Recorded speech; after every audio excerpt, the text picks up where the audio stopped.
I'm weird that way.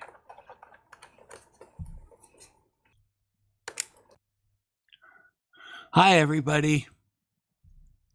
Nobody's listening until we tell them that we're live.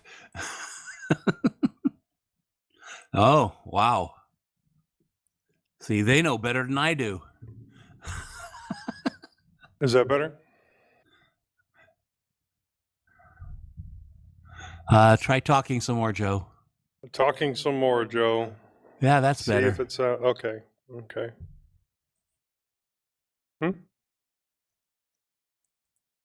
Oh, I was using a powered port replicator. I just took it out of the equation.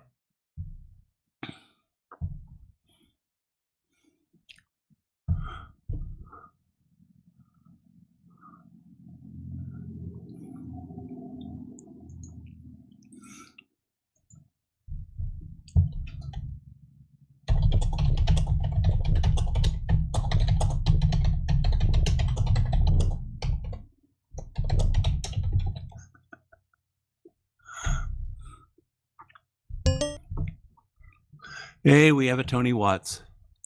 At least one. Oh, yeah, just one. No, we only need one. I don't even want to think about more than one.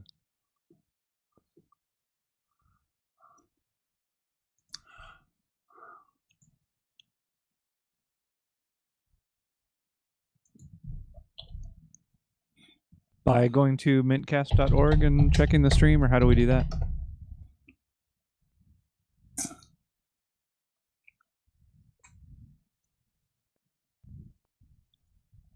Okay.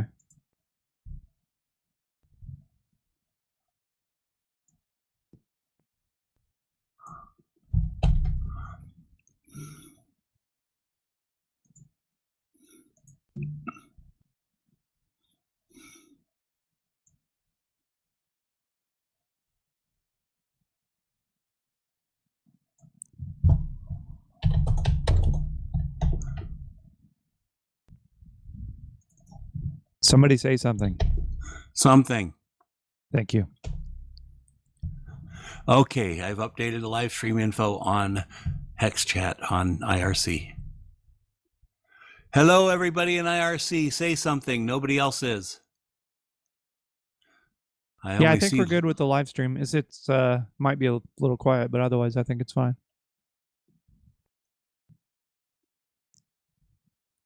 Cool. That's weird. Joe has channel op status, but is not in the channel. Okay. Oh, there he is. Oh, okay. I can't read my bloody... Not having my best day cognitive-wise. I'm going to have to calm down a bit. Just read the words on the paper, Moss. There it is.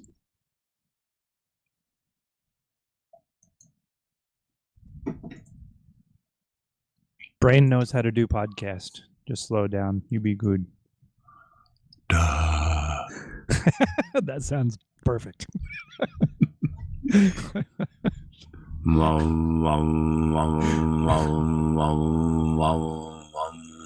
Yeah. Okay, you keep that going. I'm going to step away for 2 seconds and plug in a cable. Is it going to change the pitch any?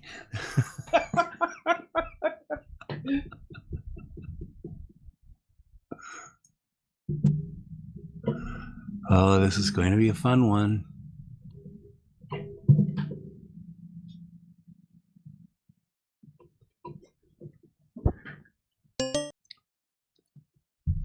So, Mr. Leo, we need to find out what Tony Watts has been doing for the intro. And lots of music. Ooh, a new axe. Guitar. Oh. So Tony has a new axe. Tony Watts gets the axe. No, has a new axe. No, gets the axe, man. It's a double entendre. Yeah. Everyone's going to think he got fired. I know, that's the point. His wife divorced him. That's why he's selling the house. Hey, I'm Oh. back.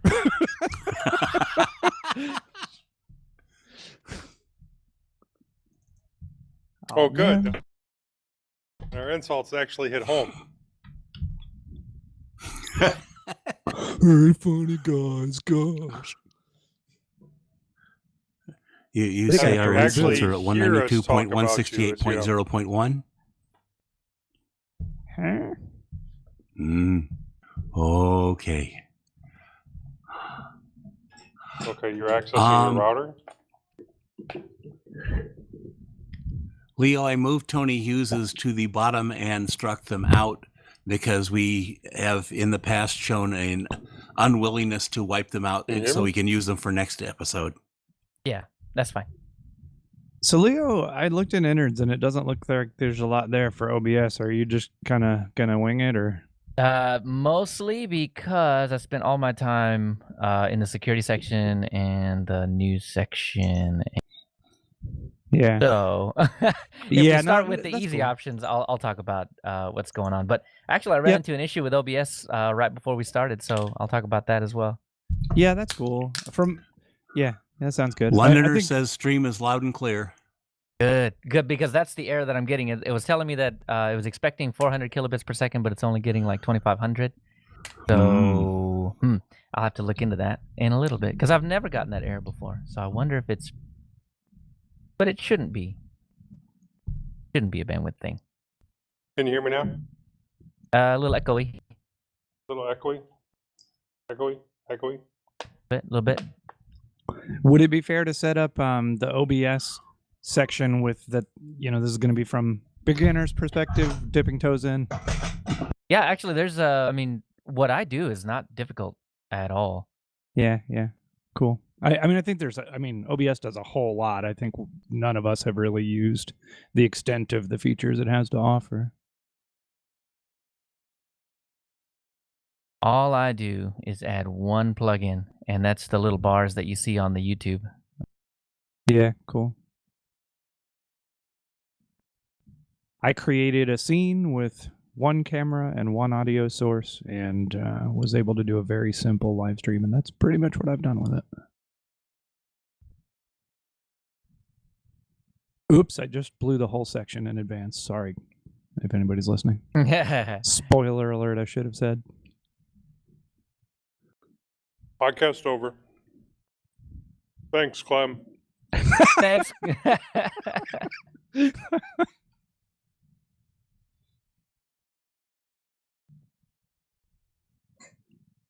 Okay, then. Do you want me to do the normal Tony Hughes thing right now?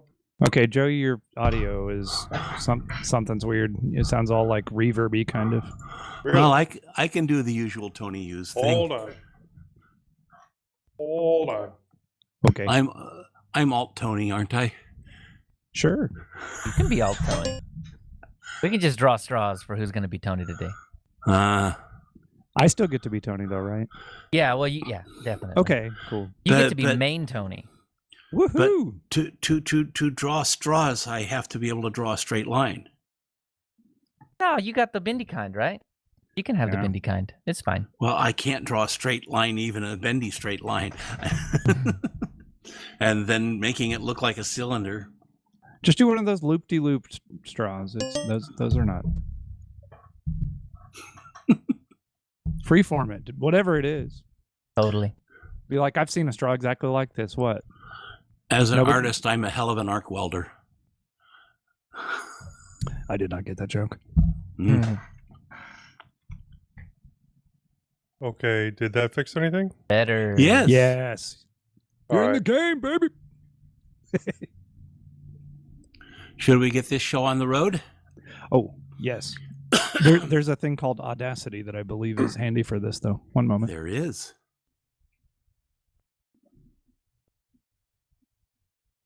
All right, without Tony Hughes here, what are we even going to do? Same old, but is it going to be Yeah. Monster Joe? Go ahead, Moss, if you want to. I'm okay with Oh, it. yeah, I can do it. I'm good at counting to from 3 to 0. Are you ready, Tony Watts? I am. Okay, got the project saved and everything. Oh, let me do that part.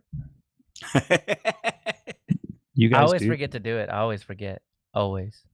I don't even know what you're talking about, Same so here. I'm clearly not doing it. Well, if you save the project before you start the recording, then if you accidentally delete something, you still have it. Doing that now.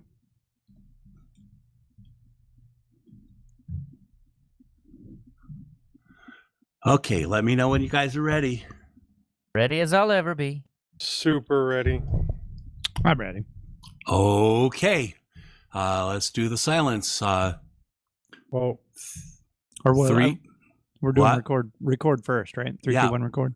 That's the silence. Yeah, Oh, right. Yep. Gotcha. Yeah. I've done this before, I promise. I'm sure you have. 3, 2, 1, record.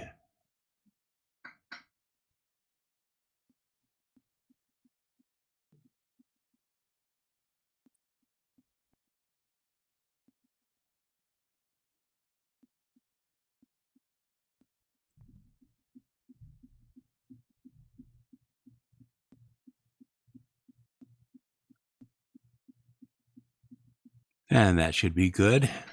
My washing machine's going up. Oh, okay. on I top was of wondering me. what the little tippy tap tick, was. tick, tick, tick, tick. Yeah, that shouldn't come through on the show, but yeah, that's totally me. No Okay. worries. Well, let's do the sink. Not the kitchen sink. Aw. We can do that later. 3, 2, 1, 0. Zero. Sounded a little late, but okay. I'm Uh, still in England. You guys are in the U.S., so it might be Oh, my fault. You, might be. you rushed the timing a little bit. Okay, want to do it again? No, not really. Well, we don't have to start the recording again. Just get another sync spot. And we might as well, just in case. Okay, ready, anybody? 3, 2, 1, 0. Zero. Sounded I better. still sound like I'm a second ahead of everyone, but again, I'm VPN'd into England. Maybe I'm not VPN'd into England. Where am I VPN'd? We need to get one of I'm these things set VPN'd up in into New York. Sweden. I thought you Oh. sounded about 4 hours early. All right. Well, I'm going to leave it alone just because I'm going to leave it alone. Whenever you're ready, Mr. Leo. Okay. Last minute changes. Worry about. Oh, and security. I always forget. Security doesn't get copied over.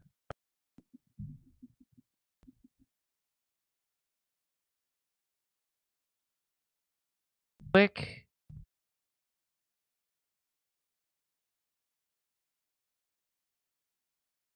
How about that? They've been We're really good at. saying We What? need to update the show notes. No, I got him. And don't forget the No, bootworm. the template. Oh yeah. All right. Okay. I think we're No, good. no bootworm, Leo? No bootworm. Oh my No god, I forgot the music again. Oh well. You folks on the live stream aren't getting the music today. Again. Shucks. Moss will do it on guitar. Actually, Tony Watts will be backing guitar. Oh man, yeah, just like Tony. I promise I've done this at least once before. I will do a mumble recording if nobody is doing that Oh. yet. Oh, Yes, please. Yeah, Oh, the we backup do need a mumble mumble recording. backup. Oh, see what happens when we don't have Tony See? Hughes? That seriously, man. There it is. Okay, cool. All right, here we go.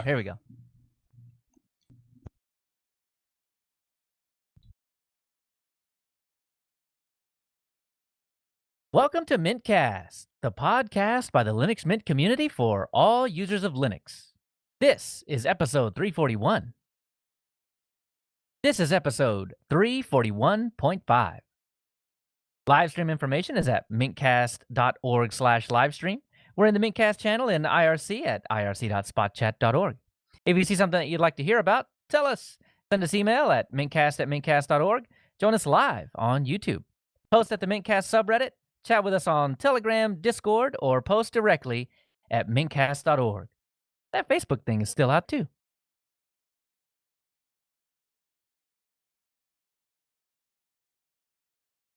This is Leo, and with me today is Joe, Hello, hello.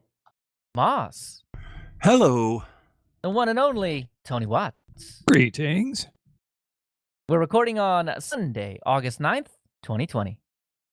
First up in our wanderings, I've been browsing. Joe's been fixing docks.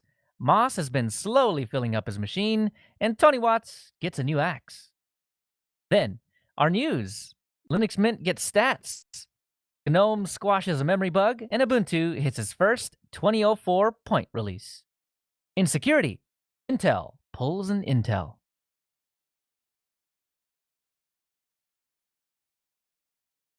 In our Innards section, we talk live streaming. And finally, the feedback and a couple of suggestions.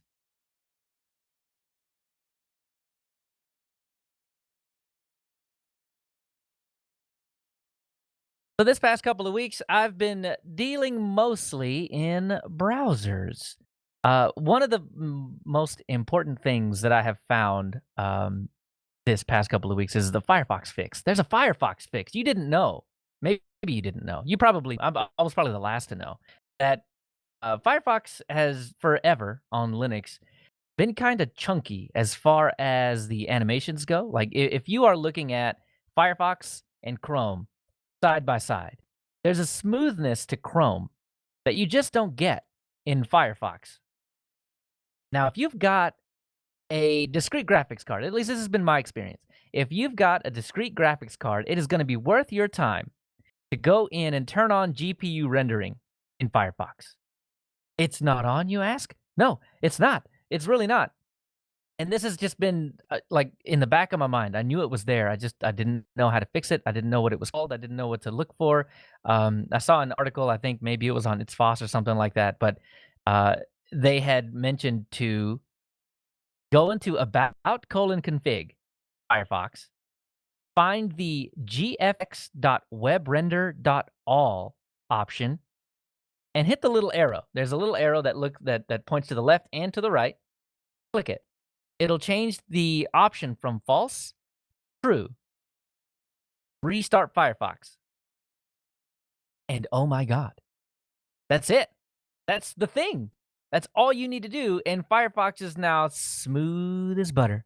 I love it. This was the last little thing in Firefox that I was just like, and if I could get Firefox to behave like Chrome, I'd never have another complaint about Firefox. Well, now seems like I don't have any complaints about Firefox at this point, so I'm really happy. This is just fantastic, except on my laptop. I don't think my laptop has the oomph to get it done. It's mostly, I would imagine, because it's one of those ultra low powered i5 5300U, doesn't have a lot of anything in it. And so when I turn it on, if all I'm doing is Firefox, watching a video, scrolling a website, clicking on links, going to Twitter, whatever, all that stuff, it works great. But once I start doing other stuff, if I'm streaming, or if I'm, got Discord and Slack and Telegram and a few browser tabs, then it starts to get real chunky, real fast. Page loads are much slower. The little elements on the page itself just don't pop up for a second or two. I'm just so sad, so sad. But anyway, on my desktop, Firefox is fantastic. On my laptop, I have to keep Jeep rendering off. Otherwise, it just gets slow in some cases. But overall, really good. This is something that, like I said, on my desktop has really just kind of fixed me. I love this option. Now I need to go buy a whole new laptop just so I can get Firefox to run better. Hey, Leo, if you're getting rid of that ThinkPad, give a brother a holler. Ooh, I will do. I don't know. I have a really hard. I'm a hoarder, man. Yeah, When it you're comes not to getting rid of computer that thing. stuff, I know that. Yeah, even if it sits in the garage for the next 20 years, it's not going anywhere because I might need it one man. day. Yeah. See, and that's totally my thought process. But I don't know. I may just because I've got a lot of stuff that I just need to offload and either eBay or I'll let you guys know. I don't know. I might just do some spring cleaning in summer. Yeah, I've got a few deliveries to make to the thrift shop myself. Yeah, oh yeah, we've got plenty of that stuff. We've been over the past few months, right? Just because we've been stuck at home for the most part, we haven't done a whole lot of those trips. So we've got stuff piling up that we need to get rid of. Well, with the extra COVID money that some of us were getting, we stocked up on all the stuff that we'd been waiting to get, and that all of a sudden means we've got old stuff to get rid of. Oh yeah. We did better now. Yeah. The other browser-based thing that I was dealing with is, so I have issues with Chromium-based browsers as well, but that extends to way more stuff than I had really actually expected. So in Chromium, not in Linux Mint, this is a problem that actually has been going on for a long time, and I've sort of noticed it. It's not one of those like Firefox things where it's just like you notice it, but it's not bad enough to really bother you until you really start at it, picking at it. And I'm one of those guys that once I notice it, I can't unnotice it. So it bothers me. So in Chromium based browsers, in every distro I've used except for Linux Mint got it right. So awesome. When I started up, blue things in Chrome and Chromium are just off. Blue things are purple. I noticed this when I added Chromium to a Fedora box that I've been playing with for a little while in KDE Plasma, Fedora Plasma Spin. And so I installed Chrome, I installed Chromium, and obviously I have Firefox. And I always go to the Debian.org website to test this because that website is basically just all blue links. It's all it is. So it's really easy to see. So I go there in Firefox. Obviously, it looks good. I go there in Chrome, and you put them side by side, Firefox and Chrome, it's purple. The links are purple. So I thought this was just an Ubuntu thing. But this happened on a Fedora box that I've been playing with past couple of weeks, and I'm like, what is going on here? This has got to be the default preferences in Chrome and Chromium, the way that they are presented to us in Linux. And when I go digging, I find tons of people have this issue, but most of the people just ignore it. I can't ignore it. It's just one of those things that is annoying enough to get on my radar. And like I said before, I just can't get it off my radar. So you got to fix it. For me, I've got to fix it. There is a flag. So in Firefox, it's about config. In Chrome, when you want to get to those special settings, it's Chrome://flags. You want to find the force color profile option. Change it from default to sRGB. Magic. It's fixed. All the colors are right now. Or you Why? just use Mint. Well, but I do. So, I mean, my daily drivers are all Mint. I leave Mint a little bit to see, like, things like Fedora, because you get the newest kernel, you get the newest Audacity, you get the newest whatever, without having to mess around with Flatpak, though I do end up installing a bunch of Flatpaks anyway. And I've got, check this out, I've got some advice on Flatpaks. Because the mouse, right? Like, even like in Snaps, you get the mouse, it looks all wonky. I don't know how to fix it in Snaps, but I can fix it in Flatpak because of Flat Seal. So we'll talk about that later. But yeah, now here's the thing, right? You can fix it in Chrome and Chromium and all the other derivatives out there, but Electron apps, my friends, are Chromium-based apps, which means that I don't know how to fix it in there. How do you go into Chrome://flags in Discord? That stumped. I have no idea what to do there. Maybe live, somebody listening live or somebody listening on the podcast can send me an email. How do you fix this? Because when I go into Discord on Linux Mint, it's fantastic. The colors are correct. When I go in any other distribution, the colors are like extra purple. So I have what my profile picture is like purple on my beard. And so in Linux Mint, it looks right. No, you can't just not fix it. It's horrible. They did it specifically to set off certain people's OCD. Yeah, well, it's mine. Yeah. So my profile drive them picture. Insane. Yeah, that's CDO, Joe. CDO. You got CDO. alphabetical. My bad. Yeah. Oh man. So the purple in my beard on my profile picture is like super bright and washed out, and it's just ugly. So what the heck, man? I don't know. I don't know what's going on there. I need to know how to fix this in all my Electron apps. I'll even do it one at a time. I don't care. It doesn't have to be like a global setting that I can fix. I will just go in and fix it because every other distribution scares me away because of that. And back to Linux Mint because for some reason Linux Hey. Mint got the color profiles right. When you get it fixed, I'm going to start growing the long beard again, and I'm actually going to dye it purple, and then just randomly send you pictures so that you think that your screen's all messed up again. I seriously do, and it's so crazy annoying, man. I don't know why it's like that, but I mean, really, I guess the question is, why is the color profile wrong in the first place on every and this is Ubuntu, all the Ubuntus, and Fedora, the Fedoras that I tried. Why is it wrong? It's not wrong, Leo. Your eyes are wrong. I don't know about that, man, because Linux Mint gets it right. So, weird.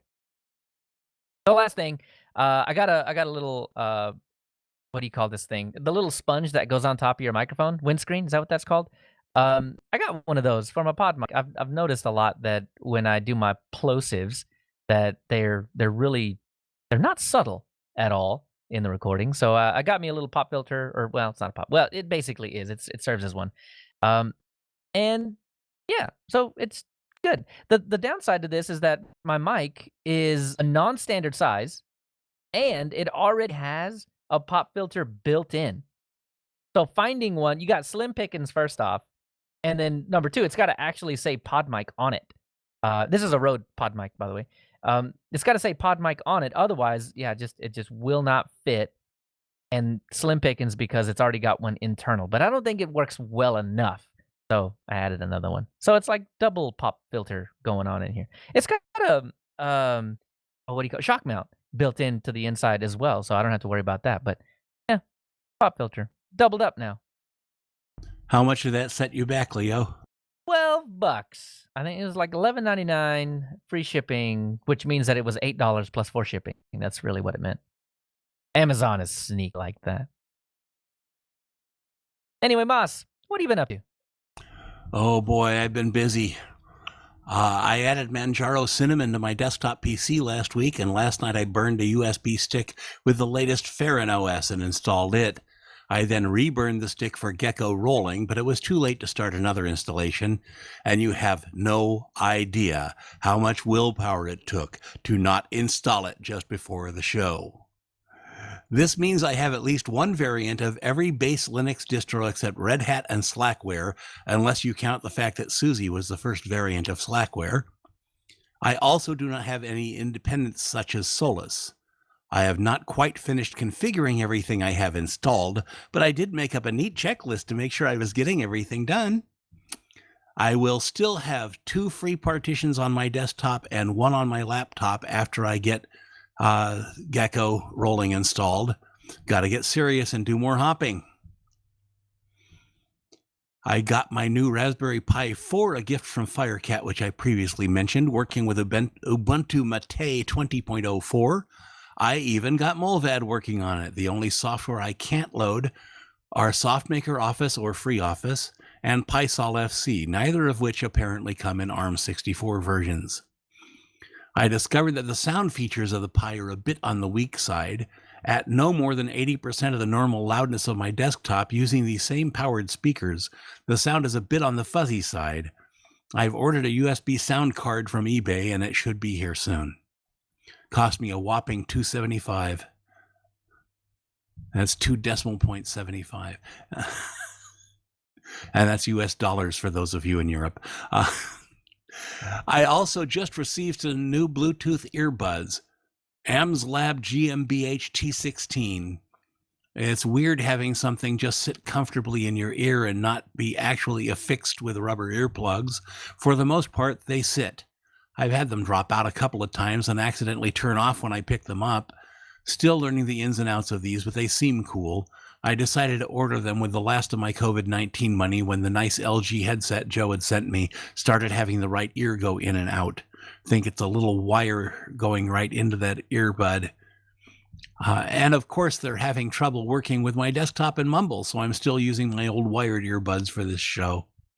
Now the way that they sit in your ear, that's how the AirPods sit. So I guess that's what they're trying to emulate Yeah. there. It's cool, but I expect something to be stuck in my ear, not just sitting there. Yeah, the LGs. That's why I'm constantly fixing them, because that's what happens. They break on one side or the other. Yeah, little tiny thin wire, you know. Bummer. Yeah. And one thing, Moss. So I'm gonna have to borrow you. Do all of these distributions have Chromium in their repositories, right? I wouldn't know. I assume as much. I would guess they do. Could I trouble you to install it, and in Firefox and Chromium go to Debian.org and see if the colors are different on their links, just side by side. Okay. You want me to do it on all of them or what? Just whichever ones you feel like and you remember, and you're like, that Leo guy asked me to install Chromium on this, and I'll do that real quick. 5 minutes of your time, sir. Okay. Looks blue to me. I know, but you got to do it side by side because it looks blue when it's by itself, but then you compare it to Firefox. But wait, hold on. What distribution are you on though? Mint. Oh well, yeah. So it's gonna look right. Of course, it's gonna look right. It gets it right. Yeah, really. Okay, well, my wife's T430 messed up running Mint 20 Cinnamon. After trying a few things, I wound up replacing the SSD with another one and doing a clean install of Mint 20 Mate because it was easier to find my Mate disk, or stick rather. I also attempted to put KDE Neon on it as a double boot, but that would not boot and messed up the Mint boot. I wound up putting Ubuntu Unity in the second partition and ran Grub Customizer, and now Mint boots. That was 3 hours of a whole lot of not fun, but I got the job done. I'm finding a few more jobs to apply for. I have yet to get an actual response except for the one 2 months ago I already mentioned, and they also had their own employment section for seniors, but I haven't heard from them either. There have been a few online tests, but I haven't heard the results from those either. You rarely do, except for possibly getting an interview or a next step. Ubuntu Unity 20.04.1 was released on the 6th. I've been following our friend Rudra Sarasvat and getting in on his Telegram group and everything. There's more later. I did a complete new installation and used the same partition I had previously installed Unity 20.04 on. I got everything set up the way I wanted it, and then returned controller grub to Open Mandriva because nobody does a beautiful grub screen like OM4. I immediately discovered that I could not boot into Ubuntu Unity, but all my other distros worked. Thought for a while. Duh. OM4 had not been updated for the new installation and was still looking for the old one. Back into OM4, sudo update -grub2. And yes, in Mandriva, they use grub2. Well, the others use grub2. They just call it grub. We finished reading Death Masks, the 5th book in the Dresden Files series, and have started the 6th, Blood Rites. Still don't think it's as good as Demon Squad, but we're enjoying it, and there haven't been any new Demon Squad books lately. Speaking of books, how about you, Joe? Well, I moved the book section towards the end. Shame on you. So that way, if people want to skip that part, they can, along with headphone fun.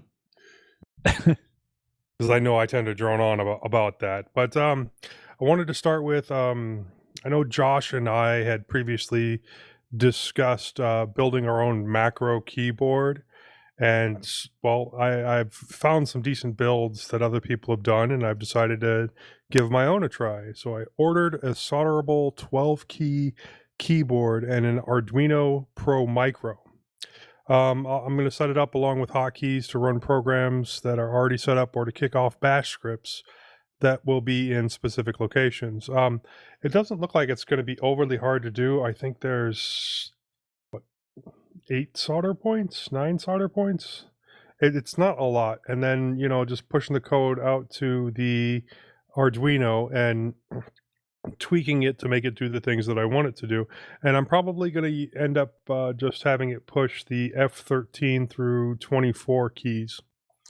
And I also I ordered some projects to work on because the crushers, I sold all of those, so I'm using that money to move on to the next projects, and then I did pretty well. So I ordered a set of 10 Lenovo USB 3.0 docks, and I received 12 docks, and all of them work great, which is only mildly annoying.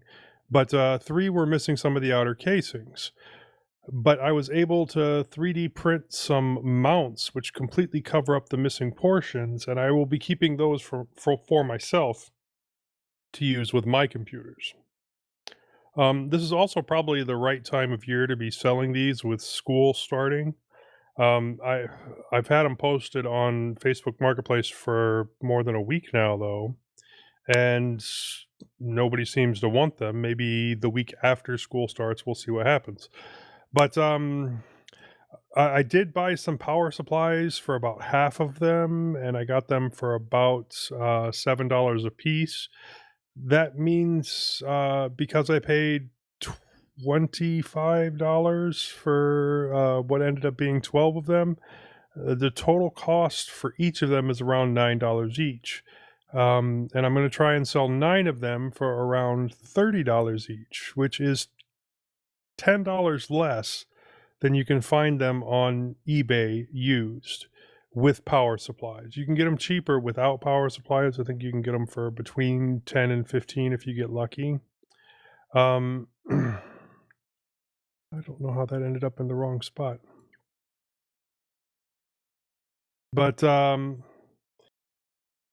we'll see if that works or not. If I end up not making any money on it or not being able to sell any of them, then I'll have plenty of docking stations / port replicators / hubs. I started playing around with X2Go screen mirroring instead of the usual spinning off a new desktop. And I have to say, it works really well. It used to be that you would have to install a whole separate application for, it was X2Go server screen sharing. And just for that specific task, but now it's built into the main server. And like I said, it works really good. I was using it with the 7140 in conjunction with the dock until I could order some more HDMI cables. I do see some occasional latency, but nothing really insurmountable, and only on the Wi-Fi in the garage. I might put another Wi-Fi access point out there and see if that helps out. But small problem with the 7130 and the 7140 with the dock in the garage. They heat up and don't charge worth a darn. At this point, I'm not sure what the issue is. I could try modding the dock so that it has a cooling fan in the back that blows against the tablet, but that won't fix the underlying problem. Why is it heating up? Why is it not charging well? It doesn't heat up when it's connected to a keyboard dock, and it doesn't heat up when it's connected to a regular power supply. But I'm not sure what the issue could be because that dock's not even hooked up to a monitor, so there shouldn't be any extra processing. I will figure it out eventually, but now yeah, I'm having a bit of problem with my Kudo 3, and Dale is having a bit of problem with the Galago Pro that I sold him, and the power supplies just don't seem to want to charge sometimes. And I think on the Galago Pro, it's that the pin doesn't stay all the way in solid, and I don't know why. But on the Kudu, it seems to be right at the power supply box. It's either something wrong with the cord going to the power supply box or just inside the power supply box where that cord does. Some jiggling usually gets it working again. Yeah, I'll have to try some things out and see what happens. Mm-hmm. Now, gaming fun. I did get Borderlands 3 working on Mint with Proton. I had to reinstall Vulkan, and it is sometimes extremely slow to start the game, but after the game starts, it runs very smooth after the first few seconds. Ooh, hold on. It looks You're really getting good. stuttering, aren't you? No, no, not after it's running. No. It's like at the very beginning, right when you jump Yeah, into the game. right Okay. when you jump in. Do you have an NVIDIA or a AMD card? AMD. Ooh. So you need to look into how to turn on ACO in Proton because, and I forgot to talk about this. ACO on through Lutris is a toggle, and this is AMD's most recent work to make that go away. And oh my God, it goes away. I love how excited you were to help him fix that. You're like, wait. Yeah, I'm serious. ACO, turn it on. It'll change your life, and you'll be like, I don't even know. I don't even need my Linux or my Windows partition anymore. Okay, I will definitely look into that. And now on to book fun, and I read a lot of books over the last 2 weeks. So last time I was talking about reading the Drist collection, which is 36 books long. Well, I made it to book 12, and I decided to take a break so I don't get too burned out on it. So 24 left to go. And after I read those 12 books, I read the M.R. Forbes Ghost and Magic books, which is a 4-book series. So what's that, 16 books? And then I read the Son of the Black Sword books because the next one's coming out, I think, in November. So I read books 1 and 2, 18 books. And then Stephen McHugh, Death Unleashed, which is the most recent book of the Harlequin novels. So what's that, 17? 12, 14, 16, 17. And then Stephen Blackmore's Eric Carter novels. I've read the first 3 so far, so 21 books in the last 2 weeks. Remind me, 17 plus 3 is 20, Joe. Well, yeah, but 18 plus 3 is 21. Oh, well, Hold I on, heard you so- say 17. 12, 13, 14, 15, 16, 17, 18, 19, 20, 21. 21. But you got to remind me. How Old enough to fast- drink. How fast do you listen to these again?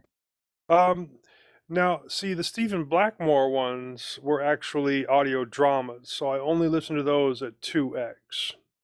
And that's slow for also- you, right? That's slow for me. The Steve McHugh Death Unleashed, I also listened to at 4x. I initially tried to listen to it at my normal 3x, 3 to 4x, but his books really changed from early series where they were really easy to follow, where you're just going along with one guy, to now it's very jumping around in much the same way that Wheel of Time does. And That is just so, it blows my mind. I can't read that fast. I can't listen that fast. Man, I would fall over myself. yeah, so And some of us actually hold a book and read it. I did slow that down to 2. Don't get me wrong, I do occasionally enjoy doing that. It's just I rarely have time.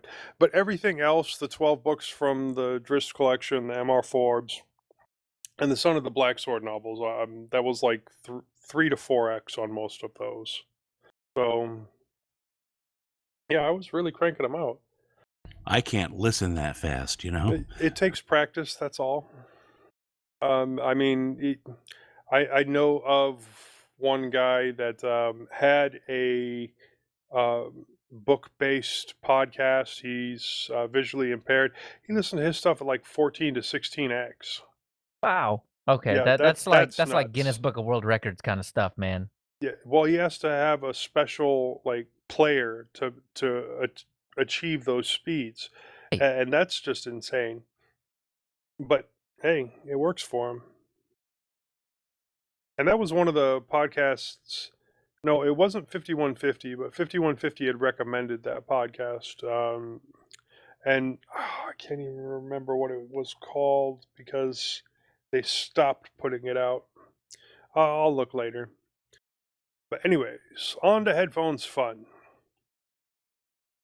I found a really good deal on 6 Broken Skull Candy Hesh 3s, which in my opinion are not as good as the Crushers, but have some really good things going for them, like pass-through power. So they can be hooked up to power and playing things at the same time. And the fact that all the electronics are on one side of the headset, which makes them much better for building my own Bluetooth dongles than the Sonys I had used previously. I already have two different types of female connectors that I'm going to use for one of those bills, but I will only do it with the ones that I cannot get in good working order. Either that or I'll just sacrifice one.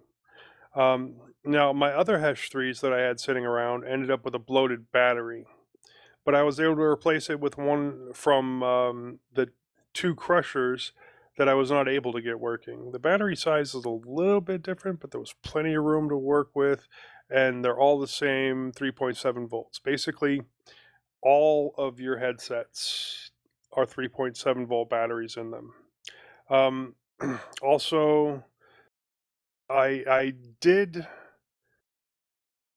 started printing the headphone hooks for the Hesh 3s, and it's the first one I did. I followed somebody else's design, and I wasn't quite happy with it because it's not quite at the right angle to either match the a one where you only had to replace one side, and it didn't provide any clamping force. I understand that it was to make the print a little bit easier, but I went in and redesigned it so that there was much more of an angle in the top portion of the hinge, so it did provide more clamping force and more closely matched the angles of the stock one, even though it did change the look. But I will say that when you have it on both sides, it does look pretty cool. Someone on one of my local Facebook groups asked me to fix a PS3 headset that their kid was using for school, and I agreed because I like working on new things. And these were the Chetya 0080s PS3 Bluetooth headset. I loaned them one of the crushers with the 3D printed hinges and gave them a couple extra hinges just in case. He ended up not needing them, but it's better to have them and not need them. His headset had a bad battery and some broken plastic around the mic and some occasional static on the mic, which I think was caused by it just, flopping around. I replaced the battery easy enough with one with a lot more capacity, like practically double the capacity. And it turns on and it works, but it takes a really super long time to charge because the built-in charger is, made for much less MAH. I had used Gorilla Glue to reseat the plastic on the mic, and it seemed to work well. It was sliding like it's supposed to, moving in and out. But then my son got a hold of it when he wasn't supposed to and broke it again. So I ended up gluing the whole mic to the sidewall at full extension. And then that seems to have worked real well. And I did get him his headset back, and he got my headset back to me. And I enjoyed working on, someone else's headphones, and I only charged for parts on that one. And that's really all I got. Tony Watts, what have you been up to? Well, first off, I'm going to see how all this comes through. Hang on just a second.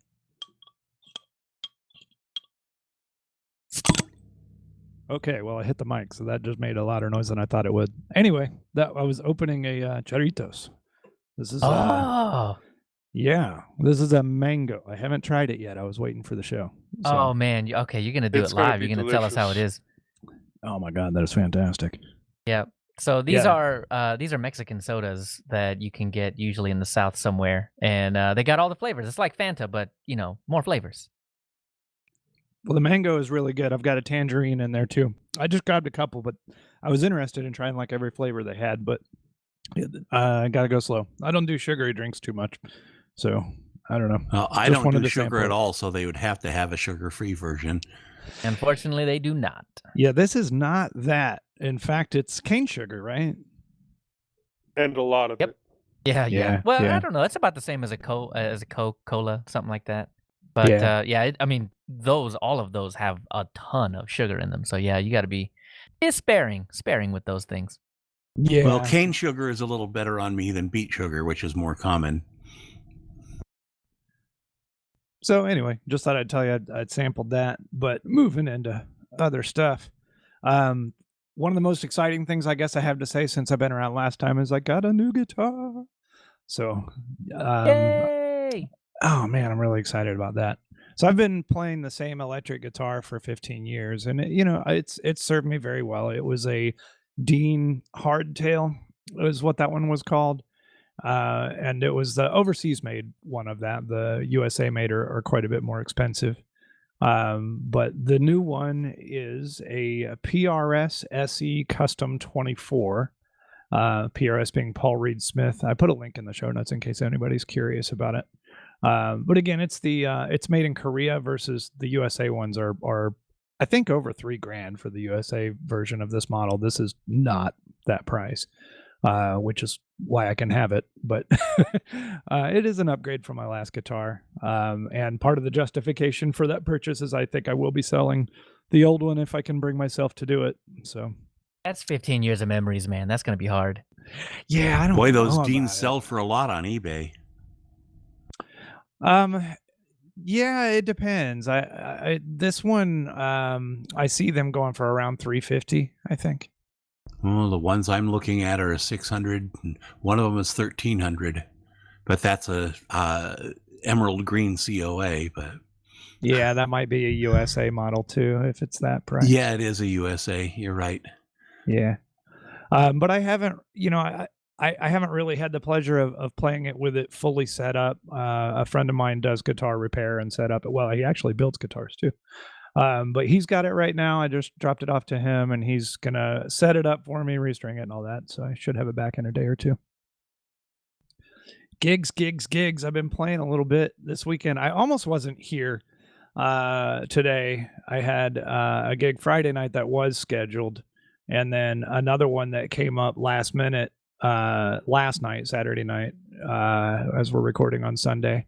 So, and then also played music in a church service this morning. So I really kind of haven't stopped this weekend, but I wasn't sure if I'd make it, but I didn't want to miss it. So I'm glad I'm here. The Friday night gig, man, I've got to tell you guys, I'm so super stoked that I landed with that. There is a new brewery that opened in my town, and it's pretty much right in my backyard. It's called Iron Shield Brewing, and they do German lagers and Belgian ales, so a bit of a specialty one. But they have live music, they make beer, and it's very close to my house. So this was a place I really needed to connect with and get playing there, which I did. I played there last night. I think it went really well. I met a couple of the owners. The owners and the staff all seemed really happy with the music, and they're having me back in September. My hope is very much that I'll be back regularly after that point. Very close. And hey, they make beer. Did I mention they make beer? They make beer. Best And part. you Band drink always beer. gets free samples.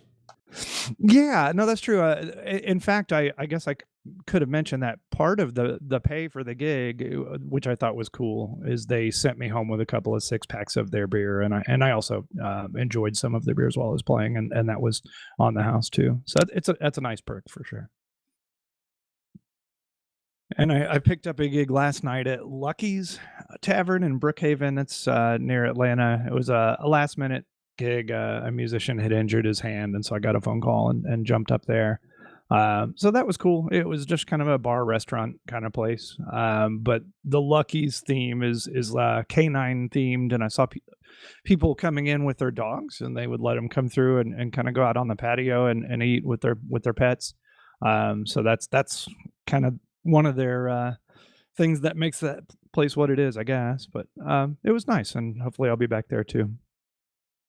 So haven't done much with technical things because I've been so busy with music, but the few technical things I do have, I wasn't going to mention this, but I started plugging it in just before the show. I got a gaming headset for my kid. I thought Joe might find it mildly interesting. Yeah, it's a JBL Quantum 200. JBL makes good stuff. Yeah, I'm a fan of JBL's products. I have a few other things by them, so I thought this would be good, and it seems good so far. He had a Klipsch gaming, if I'm saying that right, gaming headset that was falling apart, and I was JB welding it back together and stuff, which I will still do and try to keep it together. But he was due for another set. I love JB Weld. It's sticky duct tape, man.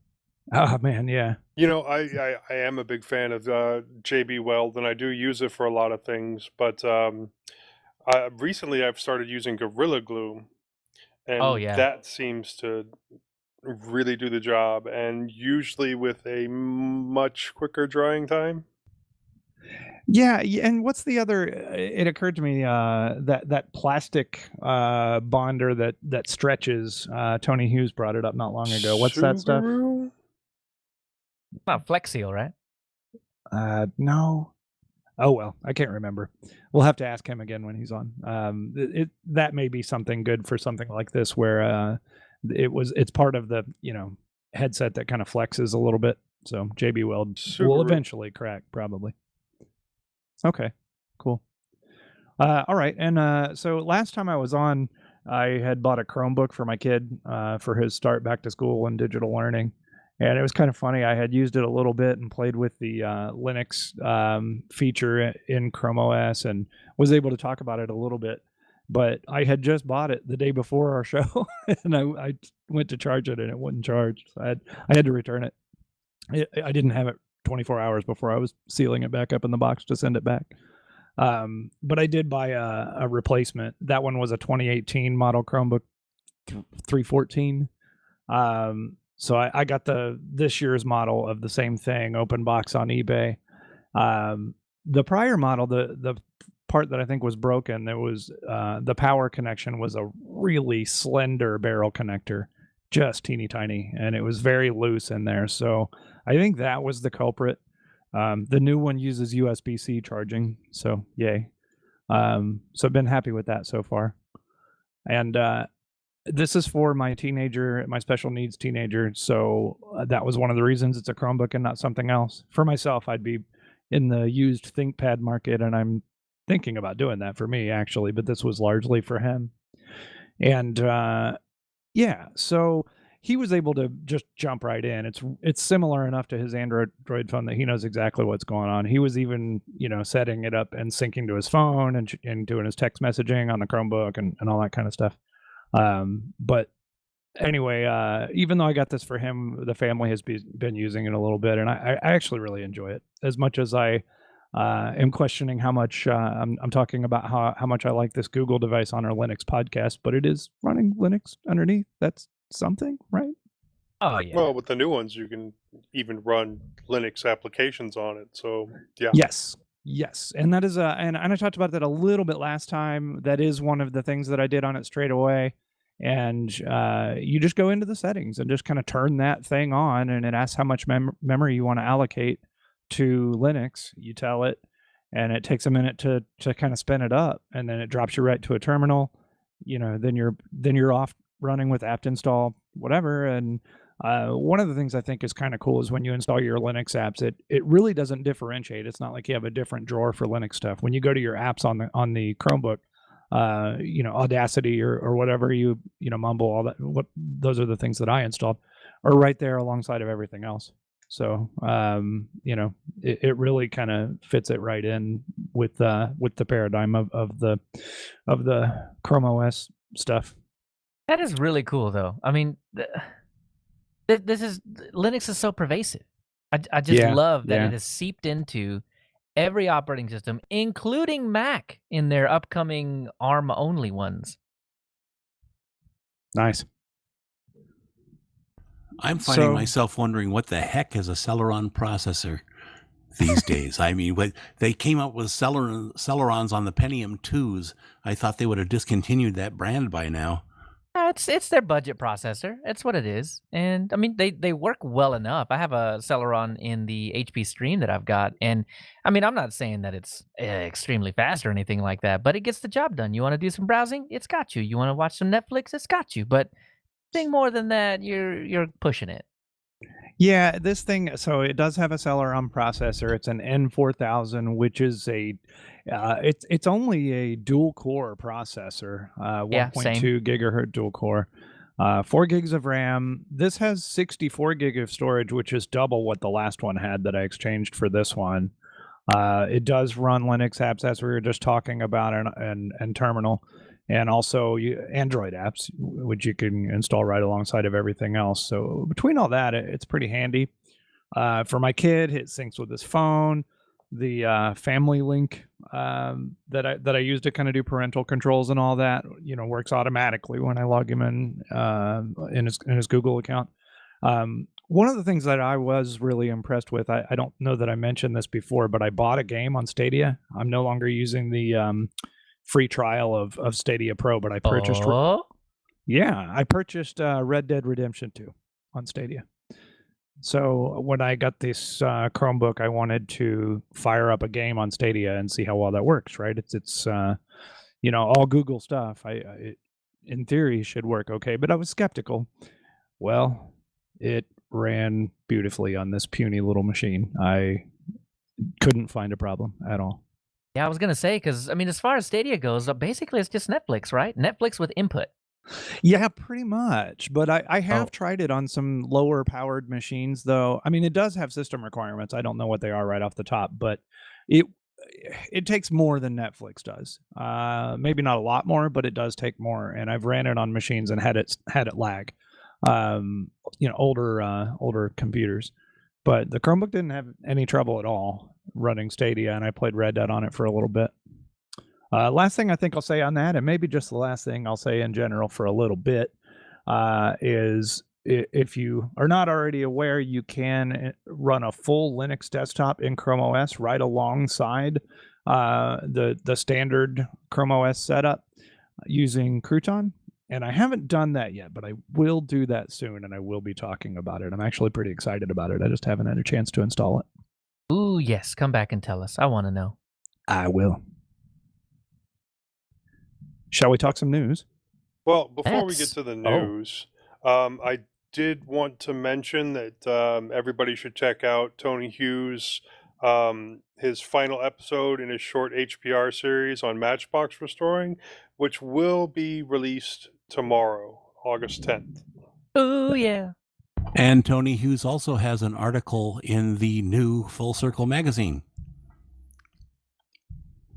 Nice. Check that Guys stuff all out. over the place. Now shall we talk some news?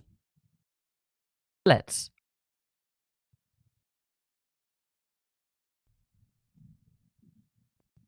So in the news, we got, what do we got? We got Linux Mint monthly news. Not any kind of development stuff, which is slightly disappointing, mostly because I wait for that stuff. I'm like, ooh, what's new? What has changed? What's going on?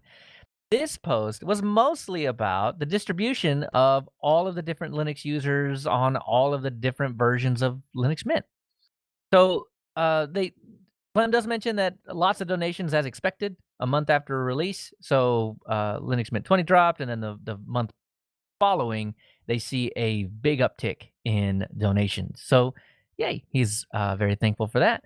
And then most of the user base, so here's the meat of the post. Most of the user base, a little more than half, is on some version of 19.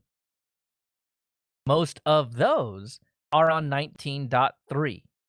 Now this, at least for now, slightly edges out Linux Mint 20 in total users. So 19.3 is more popular than Linux Mint 20 right now, but I suspect as the months roll on, that the scales on that will shift to the 20 side. But yeah. And hopefully with a slightly easier upgrade path. Oh man, yeah, I'm really hoping for that because that's probably why it's lagging, because the upgrade path was bad and not everyone wanted to do a cleanup install. Yeah, it's a bear. It is a bit of a bear to actually go through all of that. But I don't know. I'm not afraid of a full-on reinstall. Honestly, I kind of prefer it, so that's probably why I got on it so fast. But I can totally understand those that want the upgrade. Yep. Hopefully it gets easier, maybe in 20.1, I hope. So a little under the quarter of the user base. This is everybody on Linux Mint 20. Now, I've got caveats down at the bottom. I'll tell you what these numbers actually mean. But a little under the quarter surveyed are already on 20. So that kind of gives you an idea. So about a quarter are on 19.3, a quarter are on 20, and then everything else is, half the user base. So coming in slightly under Linux Mint 20 is Linux Mint 19.1, which is weird. I would figure 2 before 1, but yeah, Tessa. Tessa is the third biggest user base on Linux Mint right now, which is weird. And the next is 18.3. Now, this one is totally believable because 18.3 is the last of the 1604 series, which that's fine. Yeah, I mean, it worked well, and it's still supported for a whole nother year, so why not? So yeah, just interesting the way that the users are scattered. 19.3 and 18.3 are totally not outliers in any way. I totally expect that. 19.1 though, how weird. How weird. What made you upgrade from 19 to 19.1 but never upgrade again? Because the 19.1 to 19.2 upgrade was quite literally just a press of a button and a reboot. So interesting. Anyway, so the and chart. 19.3, don't forget that one. Well, yeah, it 19.3 also a click of a button. So I totally get why that's there. It's a bigger Shows. question. Why would you go to 19.1 and not go to 2 or 3? Yeah. Right. Yeah. Weird. So the chart shows about half the Linux Mint users surveyed use the most recently or close to recent versions of Mint, right? 19.3 and 20. So the chart, though, let's talk about the chart for a sec. Because the chart is not actually representative. It is actually just, now check this out. When you open Firefox, what do you see on a freshly installed Linux Mint desktop? That light green page, right? Has the Linux Mint blog on it, tells you the newest news. So let me ask you guys, do y'all change that? It happens automatically with Chrome. Oh, well, so do you not use Firefox at all? No. Well, Then if you're you are checking a not Firefox start page and you're on Chrome, you're doing the wrong thing. True, I guess, huh? I'm doing the wrong thing too. I'm so sorry. No.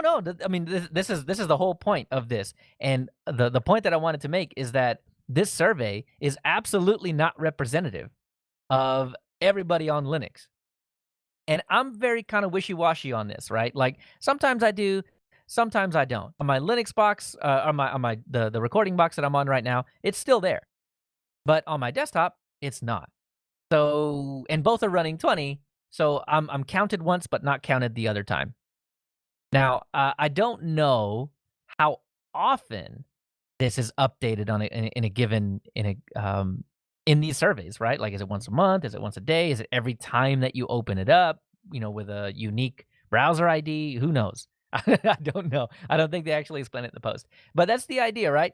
So if you change that Firefox start page from the Linux Mint start page, then you're not counted. So this survey is actually very, very specific. And I think it's very specific to the more conservative users overall. Because if you were astute enough to do the upgrade path to Linux Mint 20, or just, nuke and pave and just install Linux Mint 20, then you're probably also astute enough to change the page that you start on, which will skew the data a little bit. But anyway, you know what you should do is just go to that page a couple times. That way you're counted. And then you can leave it the way you have it. Anyway, that was the bulk of that news. So Moss, tell me a little bit about this Ubuntu Unity stuff. What's going on here? It's security? It's not just Unity. It's all GNOME software has a memory bug. And Rudra Saraswat reported it because they reported it to him at Ubuntu Unity. And he says that GNOME-software seems to be the main culprit in the memory hogging issue. There is an open high priority issue in Launchpad. We have a link for that. It started with 17.04 and still exists in Focal Fossa. Even on a fresh boot of GNOME, people have reported 500 to 600 megabytes of RAM usage just from GNOME software. And there's another link on the software memory bug from Reddit. He said it should be fixed in the 20.04.1 release, but then 20.04.1 got released, and we haven't heard any further comments about whether it had gotten fixed. So coming soon, if not already, is what it sounds like. Yeah, but it's been out there since 17.04. You'd think they'd have fixed it by now if it was just a simple point release fix. Well, how long did GNOME in general have that memory leak? I mean, years. It was years. Mm-hmm. So, I don't know. I mean, I hope they fix it soon, because that is annoying at the least. So I guess the other news is that Ubuntu 20.04.41 was released, and I think we already mentioned it 3 or 4 times. Yeah. Now this .1 actually I don't think represents a whole lot of change, does it? This is just a snapshot in time. This is not new kernel business or anything like that. Well, is that but right? what it does allow is for people that were on previous versions, they can now do an easy upgrade. They don't provide an upgrade path until the first point release. That's right. Good call. So yeah, those of you that are sitting on Ubuntu or Kubuntu or whatever, 18.04, you now have the upgrade path available to you. And if I'm not mistaken, that just shows up. Like it just pops up and it's like, hey, you want to update? Upgrade? Very cool. You could have done this, I think, regardless, but this is where I think the mass of people on 1804 are really going to get going. So interesting. Very cool. Very small news section. That's really about all we had this go around, but security got bulked up. So let's talk about that.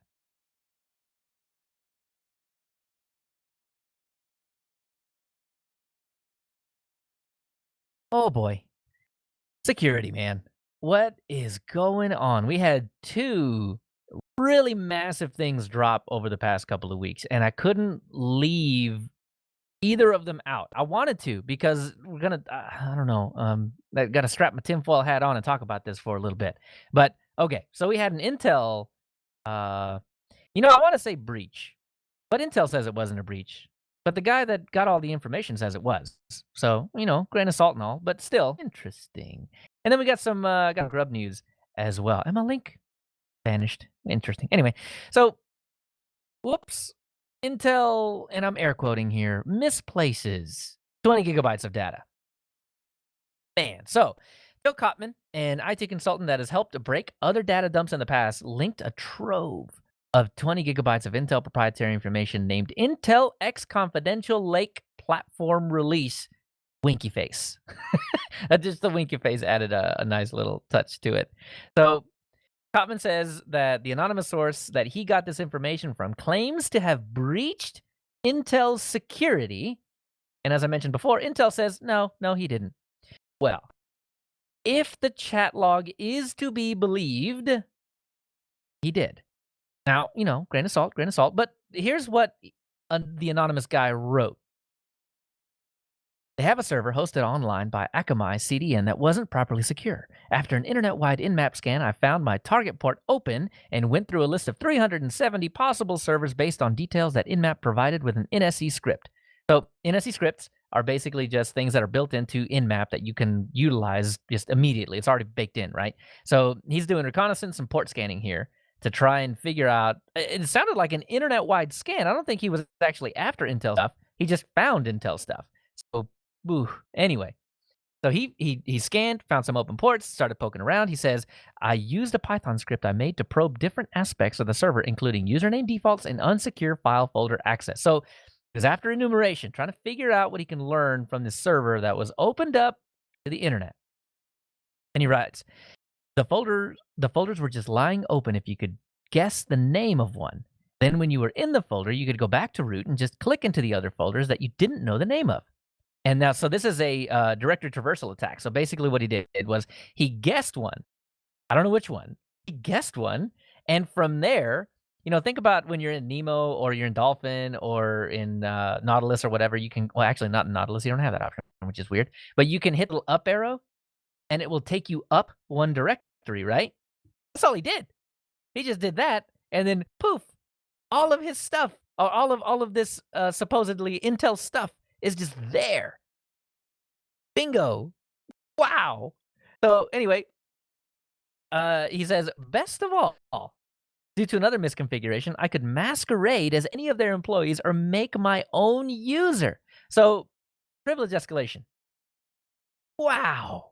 I mean, at this point, he's got control, right? If he can masquerade as employees, at best, he'll be able to, for Intel, at best, he'll be able to social engineer someone into giving him stuff that he doesn't necessarily need. But wow.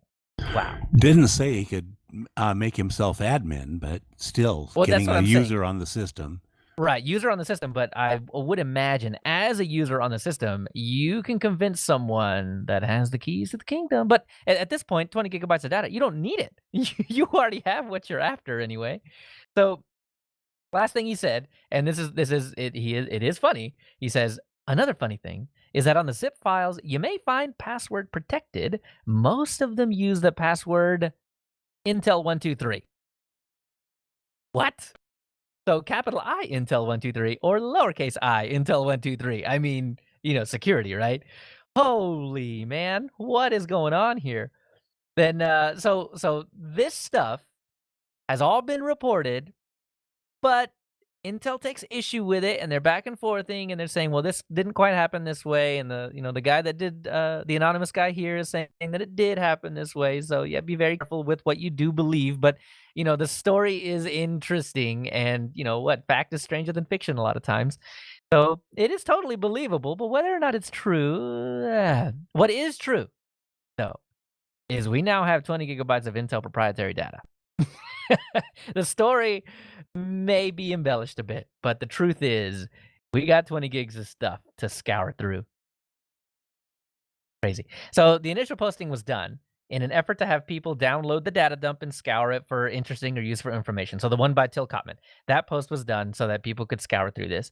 Yeah, so if the titles are to be believed, there's a long list of titles that you can go click on the link, check it out. There's a bunch of stuff out there. But the crazy one, Intel Management Engine Flash Tools. So if you are able to get a hold of a machine, you can flash it with custom code. So, wow. If you have physical access, I mean, in security, you say it all the time, physical access, game over. But wow. Wow. Another way to game over people. Wow. Intel development and debugging tools, roadmap, schematics, Intel Snowbridge process simulator development kit, and a bunch of other stuff. So for those of you that are playing the home security game, this is game over. Oh, wow. For that data. Time anyway. to buy AMD. See, and that's kind of where I was going to go with this.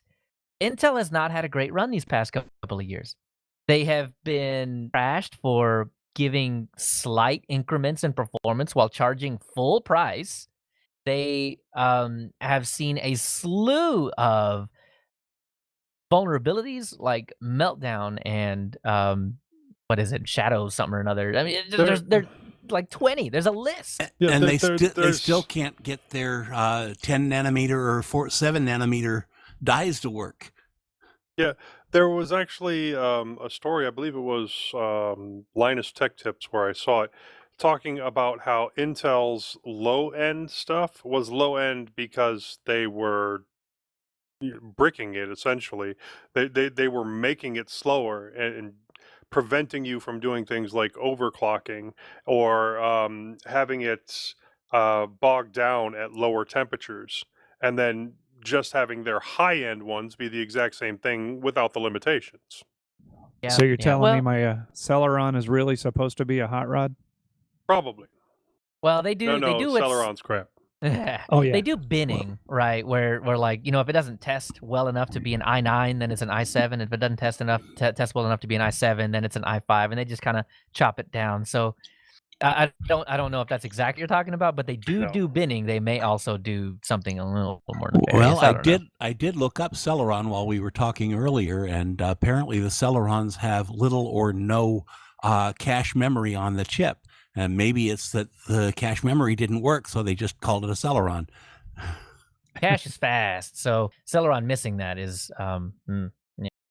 So yeah, and Mark in the chat says Intel Active Management is one of the biggest security risks for any Intel system and is baked onto the hardware. So that's absolutely 100% true. And maybe about a year ago we had where it was a remote code execution on Intel ME, and it didn't matter if you had it turned on or not. Like it was just baked into the firmware. Like what? So Intel has had a bad run, and it's not getting any better for them. So I don't use a whole lot of Intel stuff. I have Intel in my lap, and I've considered turning off all the mitigations just so I can squeeze out a little bit more juice out of it. I think on this laptop it's something between 8 and 10% performance. So But still, Intel, stop it. Just stop it. All right, that's enough about that one. Grub breaks the internet. Y'all, what happened? This is, this is egg on the face, egg on the face. So researchers at Eclipsium identified a buffer overflow that happens in Grub 2 as it goes through the Grub configuration file, allowing an attacker to gain arbitrary code execution. So we just talked about this in the Intel ME, right? This is the same thing, but in Grub. Now, we call this boot hole, and it's got a cute little boot with a little worm coming out of it. Ah, cute. And yeah, so as we were playing the home security game before, for those of you playing along at home again, this also means game over. This is why I had to cover both of them. These are both, wow. So here's the deal. Boot hole. What happens is that an attacker would configure Grub CFG to run malware of her choosing before handing off the boot sequence to the OS. Now, this is if you don't have secure boot on and nothing gets checked or anything like that. You can just change the boot sequence. Or I add see what you additional... did there, Leo. You What? made the evil hacker a woman. Well, I mean, no way. I love doing that because I always imagine my daughter being an awesome hacker one day or something like that. So I'm always, yeah, man, got to be inclusive. So now here's what ends up happening, though, is if you don't have secure boot on, then you can just change it. Just change it. And you can add malicious code to it. But it's not just for people that are not running secure boot. You could have done that with secure boot anyway, without secure boot anyway, right? Because there's no security there. But here's the real catch with boot hole. You can do it with secure boot on. So admin privileges on the box are available to the attacker. This exploit can then be used on secure boot enabled systems without altering the vendor shim. That's gibberish. But what that means is the vendor shim is basically something that we have in Linux that has been christened by Microsoft because Microsoft holds the keys and they have all the power with all the vendors and everything. But Ubuntu gets their vendor shim signed by Microsoft so that it can pass the secure boot muster. So, without altering the vendor shim, an attacker using boot hole can change your boot sequence. This is the entire point of secure boot. So you cannot do this. So boot hole has blown a hole in secure boot. Wow. Wow. So this is really bad. Really bad. And not in a, oh my God, my laptop's going to be hacked kind of way. Yeah, maybe, I guess. But are you really that important? Maybe you are. But here's the thing. Every single version of Linux now needs an update, with the exception of one, which was not named in the Eclipsium write-up. So Amazon Web Services, yep, they got to update everything. Microsoft Azure, update everything. DigitalOcean, update everything. You, update everything. Everybody. No one was spared except for the unnamed vendor. Oh, spooky. So here's what actually needs to happen to fix this. This is bad. Like, really bad. And I don't think this list of things is going to happen in the next month, or 2 months, or 3 months, or really the end of the year. So here's what has to happen. You have to update Grub 2. So Ubuntu puts out an update to Grub 2. I think it's actually already out. You just run your updates and Grub 2 will be updated, and then it will make sure that that the cryptographic weirdness that happens in boot hole doesn't happen anymore. Then the distros need to update their installers, their shims, and as we said before, their bootloaders. So the installer, right? You got to roll a whole new installer. I think it's part of Ubuntu 2004.1. So lucky for us. And that means that the shims are updated as well, hopefully. But Microsoft, here's point number 3, Microsoft needs to sign off on all the new shims. So this is why I think the shims aren't updated yet. Microsoft has got to christen every single one of the Linux shims and deem it appropriate. Yeah, because we don't get to sign our own shims. We're second class in this. So Microsoft has to give us the old wink and a nod. Then, it's not over yet, folks. Then, users and admins need to be aware of this exploit and use only the newest patched versions of all install and recovery media.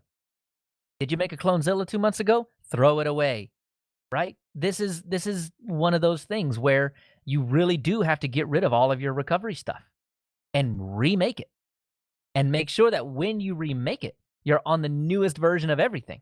Now, put your hand up if you checked what version you were on of anything when you took a backup last.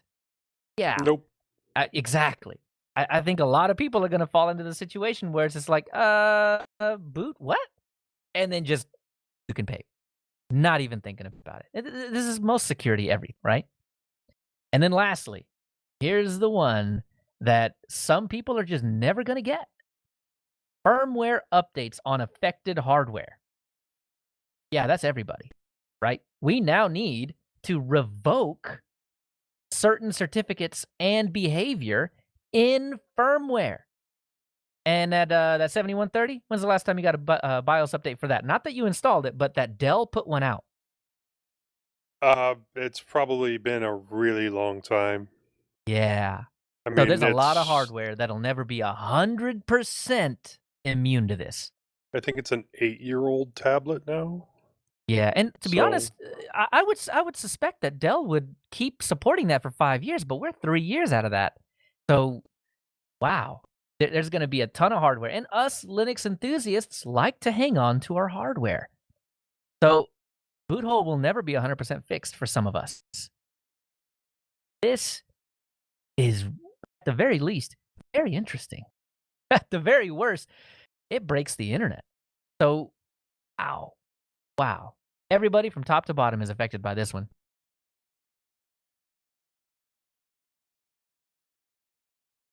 Well, that'll do it for our security tinfoil hat party.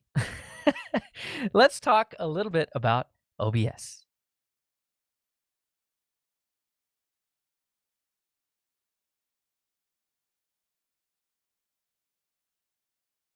In the innards, we want to talk about live streaming. Live streaming. And we use OBS, so I know I will talk about OBS streaming a lot. But live streaming. Tony, you got an easy mode. What okay, I didn't even know this existed. What is this? Okay, so if you're interested in live streaming, you don't necessarily need to do that with the software. If you want to go to Facebook Live or YouTube Live, I think the probably easiest way that you can do it, and that maybe the most common way, is mobile, right? Somebody may just whip out the iPhone or whatever you have and go to the Facebook app and go live. That's probably the easiest easy mode, but it's mobile, so that is going to have the quality of mobile and your phone camera and all that good stuff. But that's an obvious easy solution. The one I think that people may not be thinking of, if you have a computer, Linux machine, ideally, just because we like that, no other reason really, then you don't necessarily need to use software. You can just do it within the browser. And this is something I've had occasion to do for a few reasons, but one of them being this Dell 7130 tablet that I have. It just worked, where I've tried OBS and I haven't spent a lot of time with it, but it's just a very low powered, it's a tablet. And right out of the gate, the OBS video wasn't real usable. I may be able to crank the quality down or some things like that. But if you just launch Firefox, you can do this with at least Facebook Live and YouTube.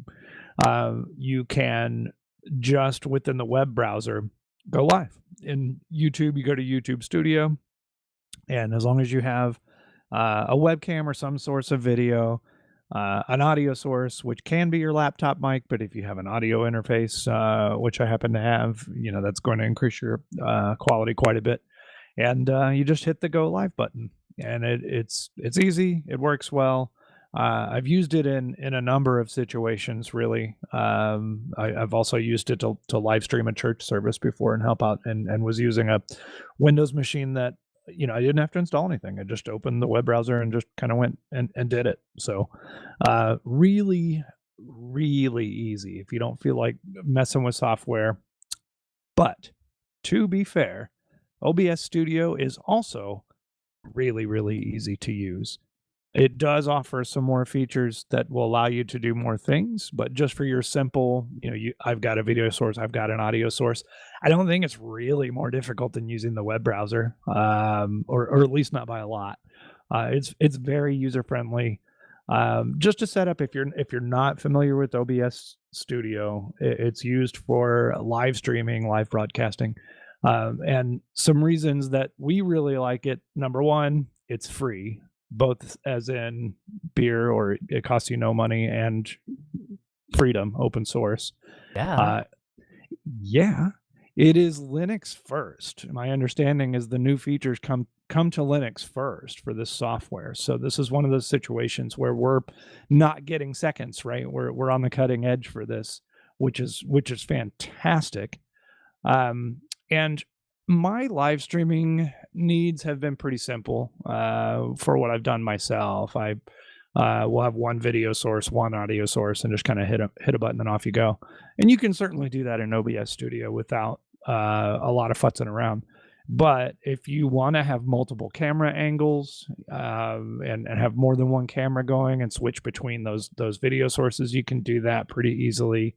If you want to stream gaming and stream what's on your screen, you can do that pretty easily. You can also do fancy stuff. I've seen some of my musician friends go live and have their band logo kind of on the screen or text, and you can do those kind of things too.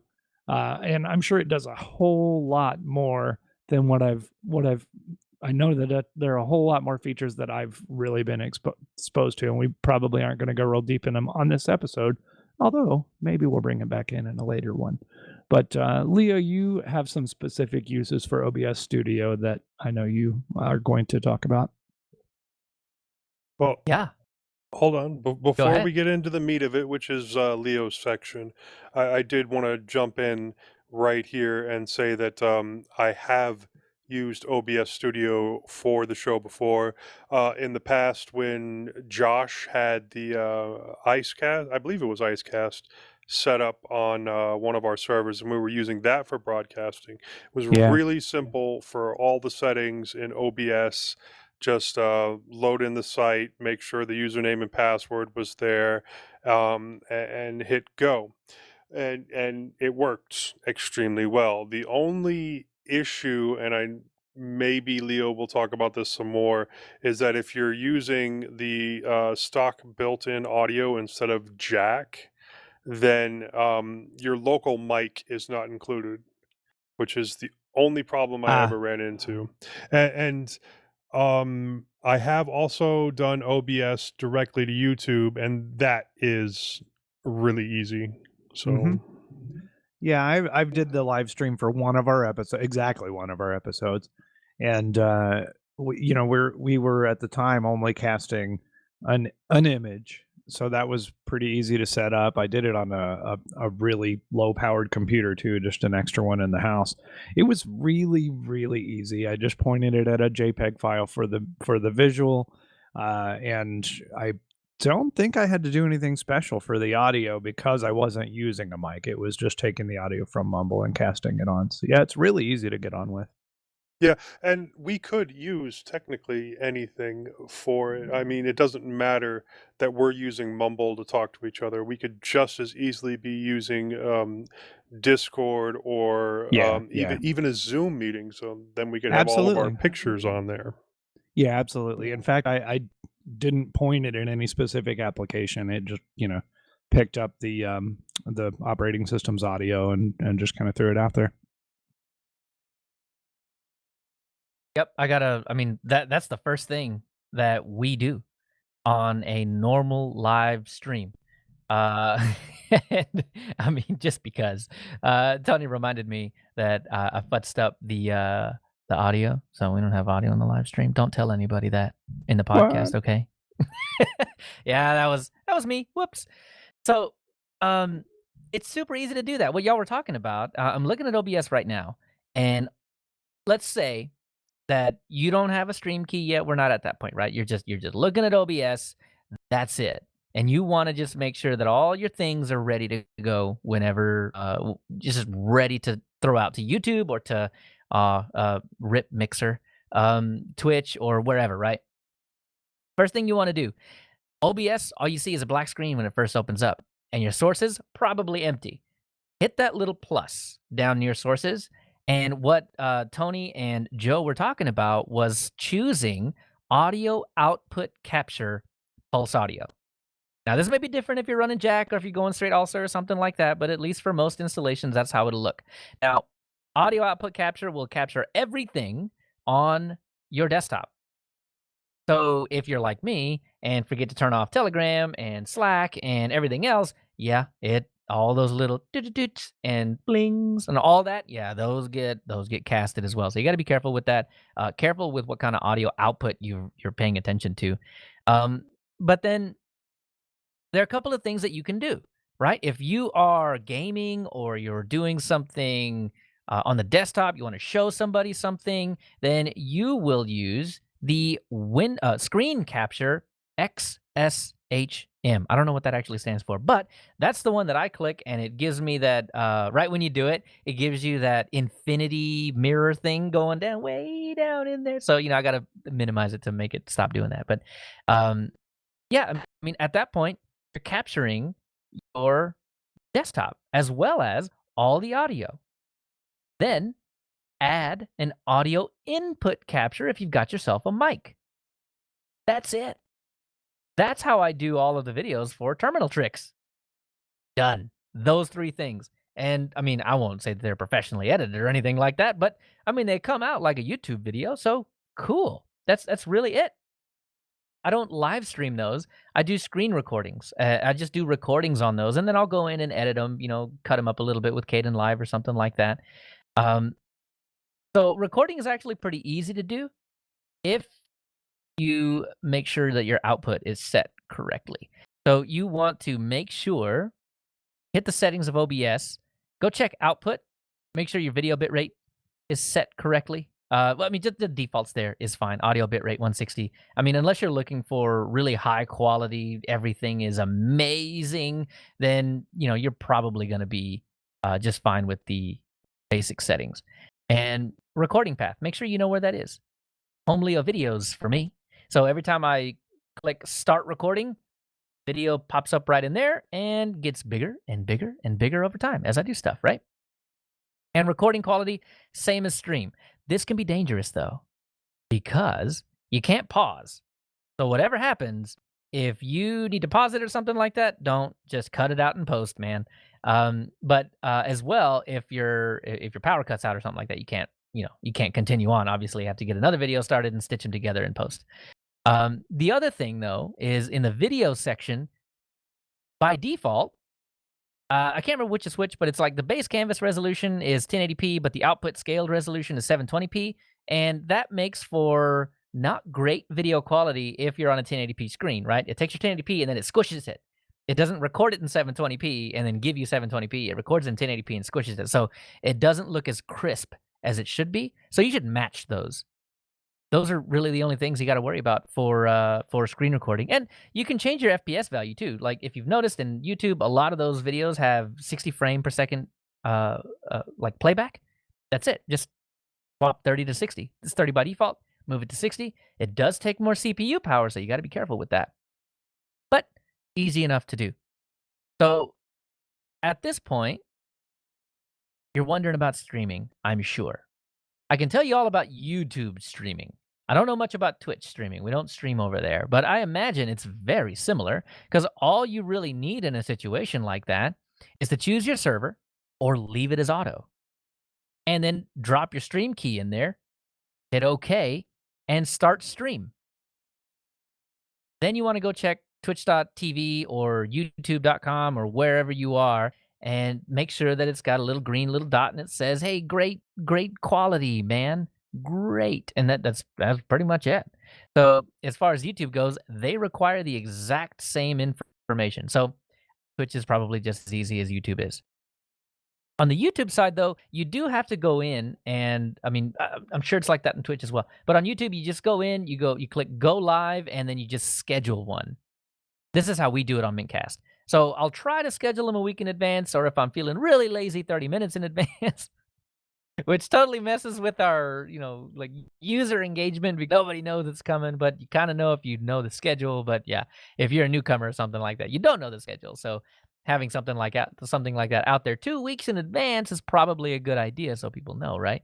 But that's more social than actual getting into it. But anyway, you schedule yourself up one, or you just go live right then and there. The thing you got to pay attention to is the stream key. It sounds so innocent, but it's not.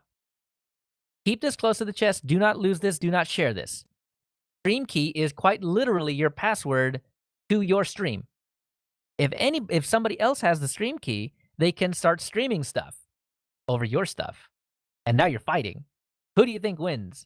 It's probably not going to be a good situation regardless of who wins. But yeah, that's the deal. So it is your password. You can copy it from the YouTube live screen and then just paste it into your stream key. There's also buttons in OBS. You just click get stream key, and it will, as long as you're logged in your default browser, it will help you figure out what that stream key is and just import it instead. That way, there's no copy and pasting that get accidentally left clipboard or something like that. But to be quite honest with you, that's pretty much it. There's really not much else you need to worry about.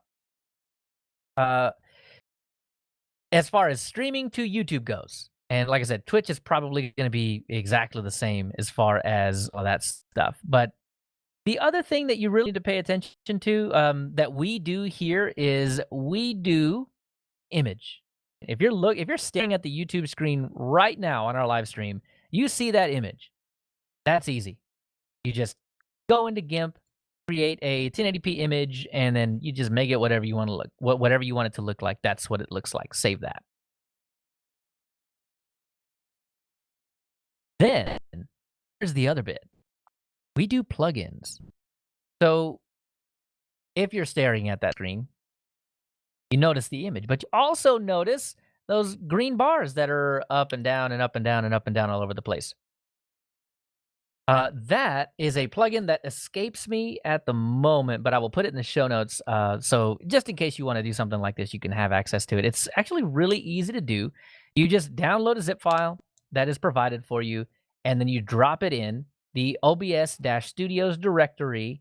There's a plugin folder. You just drop it in there. Done. And then it's available to you. Is it called Spectralizer? Is that That's it? the one. That's the one. Yes, I will go get a link and drop that in the show notes, though. Because it's really good.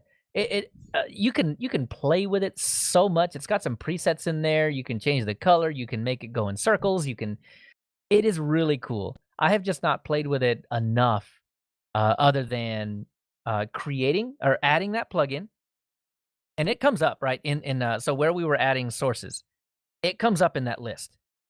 So you will see it. You click on it, and then you can just click on the little cogwheel for it and just start editing it, changing its colors. How many bars do you want? How thick do you want them? Do you want it to be transparent? There's a ton of different filters that I know you can add more filters as well. We're very simple at the moment, but you can add all kinds of stuff to this. Now this is where you got to forge out on your own and figure out what it is that you want your stream to look like. And you may not want it like anything.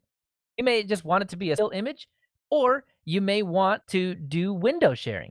So as I was mentioning before, you can do screen capture, or you can do window capture. So this is how all those folks out there are doing that live stream chat stuff, right? Like, so when you're watching the video and off to the side, they've got chat scrolling off on the left-hand side, something like that. Yeah, they'll go to YouTube chat. They'll click on the little pop-out. They'll come into OBS, click on window capture, and select that window. Size it the way that they want to. Bam. That's it. That's really all you got to do. And you're doing all this in OBS, right? Like, so when you add in the window capture, it's like if you ever played with an image editor with layers, that layer has little handles on it that you can stretch it and make it taller, make it fatter, make whatever, right? And just put it wherever you want to put it. And there it will be. Same with your webcam. You can do, let me see, what is it called? I think video capture device, V4L2. So I've been playing around with a video capture card. And I think the funniest thing is that the video capture card actually shows up as a webcam. So for me, I just choose video capture device, I think it's video 1, not video 0, video 1, and there it is, like, boom, in all of its 1080p glory, it's working. So I can do a Raspberry Pi, which does not have enough horsepower to do OBS on its own. Well, I mean, I guess you can, but don't, like, you're probably going to want to keep it 30 frames a second or below. But you can just do, from a second computer, just watch what's going on through the OBS screen. Record that, add audio after the fact, or you can do it during, however you want to do it. But you're doing it from a main computer that's hooked up to a Raspberry Pi that's hooked up to a video capture card device. But in the machine that you're doing the recording on, it comes up as, quite literally, a webcam. So if you've got a webcam, you treat it the same way. And you just you take that square, you make it real small, you put yourself up in the corner, and then you can do. There are filters to do that whole green screen background thing for you, to where it's just you in your chair that's sitting down there. All those fancy things, all of the things that you see on professional streamers stuff. They may not be using OBS, but all of the things that they do, I mean, if not all of them, 99% of them can be done in OBS. But as we mentioned before, free. Free! 100% free. So I do love this stuff, man. And that's kind of a quick tour. That's really all you got to have to do some basic, pretty basic streaming. If you're What do you guys listening think? and you have some cool things that you do with OBS Studio and want to write in and tell us about it, we'd love to hear it. Yeah, Absolutely. I'm really kind of in an OBS mood here lately. I mean, because I got the animations going and stuff, and that felt like a real win. Even though, I mean, come on, that's super simple, but it felt like a real win to me. And if you guys have ideas for what we should be doing on the live stream, we had Utopic Unicorn in Discord give us a couple of tips, right? Like, make the bars transparent so you can always see the mintCast part, because the bars were going up above mintCast and you couldn't see it for a little bit. I didn't necessarily mind it, but it was a good tip, and so I took that to heart. And the next show, it's transparent. Well, transparent enough. And now you can see the logo no matter how high those bars end up. I have an yeah. idea for the video portion of the stream. Ooh, tell me. I think we should just have video of everyone's beard only and the audio. Well, a few I months love it. ago that would have been great, but since it's hard to get to a barber, I've had to do my own beard trimming, and with needing to wear a mask, it needed to be short enough that it actually covered the beard. So I've lost a lot of beard. All Yeah. right. Maybe that's a future plan. You got to get your beard back in the game before we'll be ready for that. Okay, so that'll give everybody plenty of time to skip the COVID tax and buy themselves a good webcam, and then we can do beard only streams. Oh yeah, we could just line them up across the top. Everybody has a beard, don't they? Except Josh. But then we could just do his chin. We'll have That's to get fine. on Josh about that. Yeah, his might not be, lack of trying. Probably. I know at his age I couldn't grow a beard. Yeah, all I had was that fuzzy mustache, So one last thing I will mention, because I totally forgot to mention it, is that when you're doing plugins, right? I mentioned that you just drop it in the OBS Studio directory. Well, here, it's in a special spot. In Flatpak, which is how I was doing it at the very beginning, it doesn't work. I could not get it to work, no matter how much I tried. I actually found, and Flatpak has stuff in weird spots. I actually found where they would store the plugins if I could have them, and it didn't work. So in Flatpak, I mean, I don't know why I'm telling you this, mostly because it's not going to work anyway, but I want you to feel my pain a little bit. In var lib flatpak app com.obsproject.studio/current, a massive UUID, I'm talking, it's like 24 characters, it's long, /files/obs-studio/plugins is where you would put your plugins. I put them there. Yeah, they didn't work. It did not work. Did not show up. And I'm like, oh my God, this must not be the directory. I don't know what's going on. I don't know how to fix this, whatever. I did a little Googling, and then every single response to how do I make it work in Flatpak was just use the PPA. And I'm like, I don't want to use the PPA. I got the Flatpak. Flatpak stays updated. And well, it turns out the PPA stays updated too, because obviously it's the PPA. It's OBS's PPA. So anyway, I go and install the OBS PPA. The real folder lives in your home folder, .config/OBS-studio. And then plugins in there is where you drop all the stuff. Boom, bingo, worked. First time. I was so defeated at that point. I'm like, man, I did all this research on where Flatpak puts its stuff, and just it was so frustrating. It was so frustrating, but whatever.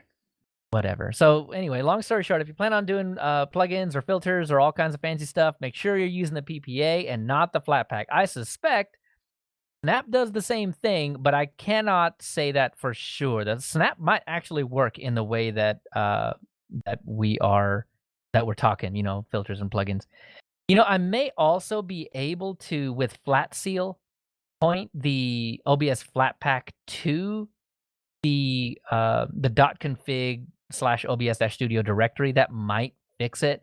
But I learned about Flat Seal, or how to do this with Flat Seal, way after I did the PPA thing. So anyway, long story short, for ease of use, just use the PPA. Whether or not you like PPAs, it's OBS's PPA. So, you can feel fairly safe running it.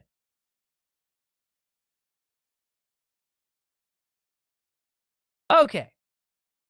I guess that's enough, huh? Is it though? Is it really? It's never enough. I don't think it's ever enough, man. We can go for another hour talking Probably. about OBS, I guess. But I think we honestly need to put out a screencast of this so people can see what I was talking about. Well, have we used anything other than OBS? I'm pretty sure, other than the things that Tony mentioned a few minutes ago that don't really use that kind of software, is there any other software that we've even thought about using for this? Oh, go ahead. I was going to say I didn't think so, but I think you were about to prove me wrong. Oh, yeah, totally, 100%. We used to use, Rob used to use, and I think we did for a time, IDJC. Oh, right. Yeah. Back when we were doing the IceCast stuff, we weren't on YouTube. And then there was a transition, and then we did both, and we did 3 or 4 different kinds. But IDJC was the way that we got a lot of that done. So, if you're just doing simple audio, then that might be something that you can look into. But I could never figure it out. Joe, do you remember? I think somebody figured it out. Tony, was it you? Who figured it out? It definitely was not. It was Bo, I think. Oh, yeah. Well, Bo has all that experience, man. Where's Bo? Bo needs to come in here and talk about all this. He does that.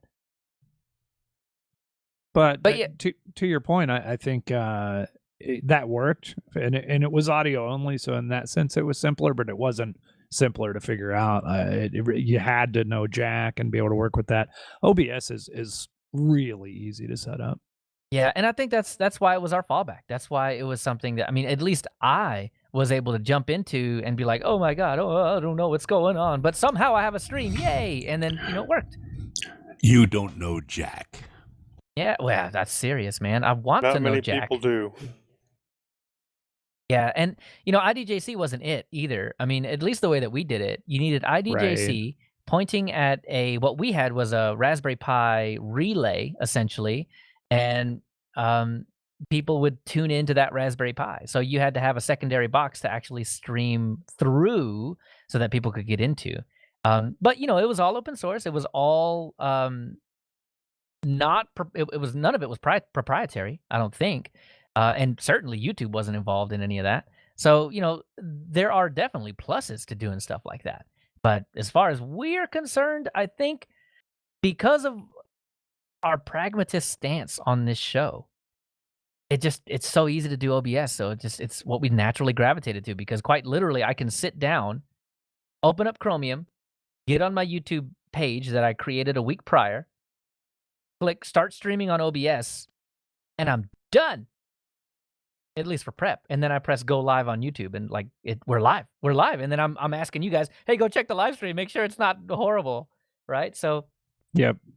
We're cheating Exactly. a little bit by using YouTube, uh, just because it's easy. Like you said, that's a pragmatic approach there. Why not? But Pragmatism is not cheating. I don't, we could certainly point OBS directly at mintcast.org if we, wanted to take the time to go in and fix it up and make that work. We just don't have to. Well, I and think the we've infrastructure. I think we've actually had some of our best live listening numbers using YouTube. So True. Yep. you can't argue with results. Yep, absolutely. I mean, not necessarily just live, because I mean, we have a core few. Thank you guys, by the way, that actually do listen to us live on a regular basis. But I mean, we get all of our, well, most, like quite literally 90% of our views after the fact. So yeah, I mean, yeah, you can't argue with results, right? I mean, that's true. But either way, there's a bunch of different ways. We tend to fall on the OBS side because it's easy, but there are a ton of different ways that you can get that done. Oh, by the way, that Raspberry Pi was our IceCast server. It was IceCast that we were using in the back end. Now, just YouTube. Final comments? This might be a short show. It might be. Well, it might actually be a normal-sized show. Right. Yes. 2 Us hours normal? is Are you normal. kidding? Yeah, well, we still got feedback and a couple of recommendations to go, so we might still be running long. But yeah, Mark in the chat says that I had mentioned prior that he listens to our 3 hours over a math class. But yeah, we might not make it to the end of that math class this time. All right, so move on to the feedback.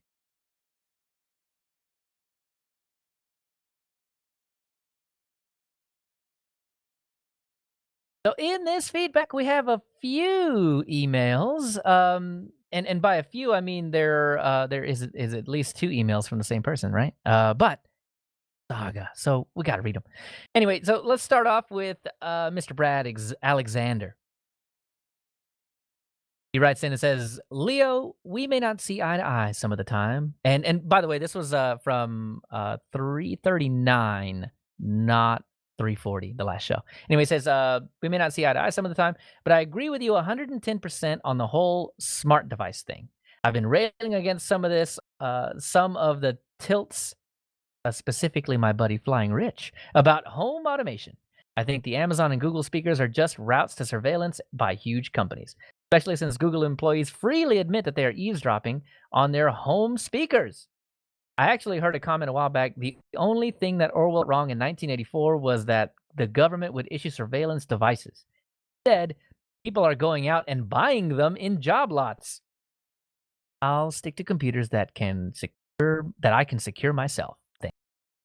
Second, the few things that can get you through with Bash are knowing the history, so Control R and bang, bang dollar. Ooh, I don't know about this. What's it? So maybe it's I'll have to look at that, but I know bang and then the number in your history will repeat a command. So what's this dollar? Do you know this, Joe? That's probably what it is. It's probably what he's talking about there. Bang and then a number. Oh, okay, cool. Okay. And then he said there's a website at devhints.io, and they have an amazing Bash script cheat sheet. The other thing is this indispensable to me. Add the following: export. And so this is a command that you would add to your Bash RC file. So export hist time format equals, and in quotes, parentheses, capital F, space, parentheses, capital T, space. And that will put a timestamp on every command when you do history. Great if, for instance, you are one of multiple sysadmins and need to recall commands that, say, recur monthly. Actually, I was wrong. Oh, it's special? What does it do? Yeah. Basically, the bang dollar sign is the end of the previous command. So you could like add something to the front of the command, essentially. Whoa, Or cool. the end. So Yeah.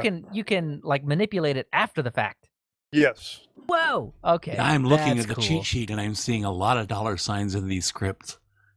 Yeah, and $sign typically just means variable, so it could be anything, right? So, wow, wow. Okay, my bash food just leveled up. Yeah. That's I cool. got to study this some more before I can really tell you what it is.